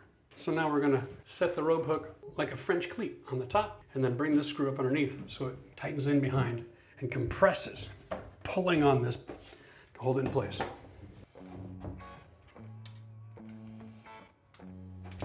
Right, make sure that she's perfectly up and down. And then one more tighten with the long way. And that'll lock it in nice and tight. Product claim says it carries 124 pounds, which means it's strong enough to carry some people while they're wearing their bathrobe. All right, guys, this bathroom is done.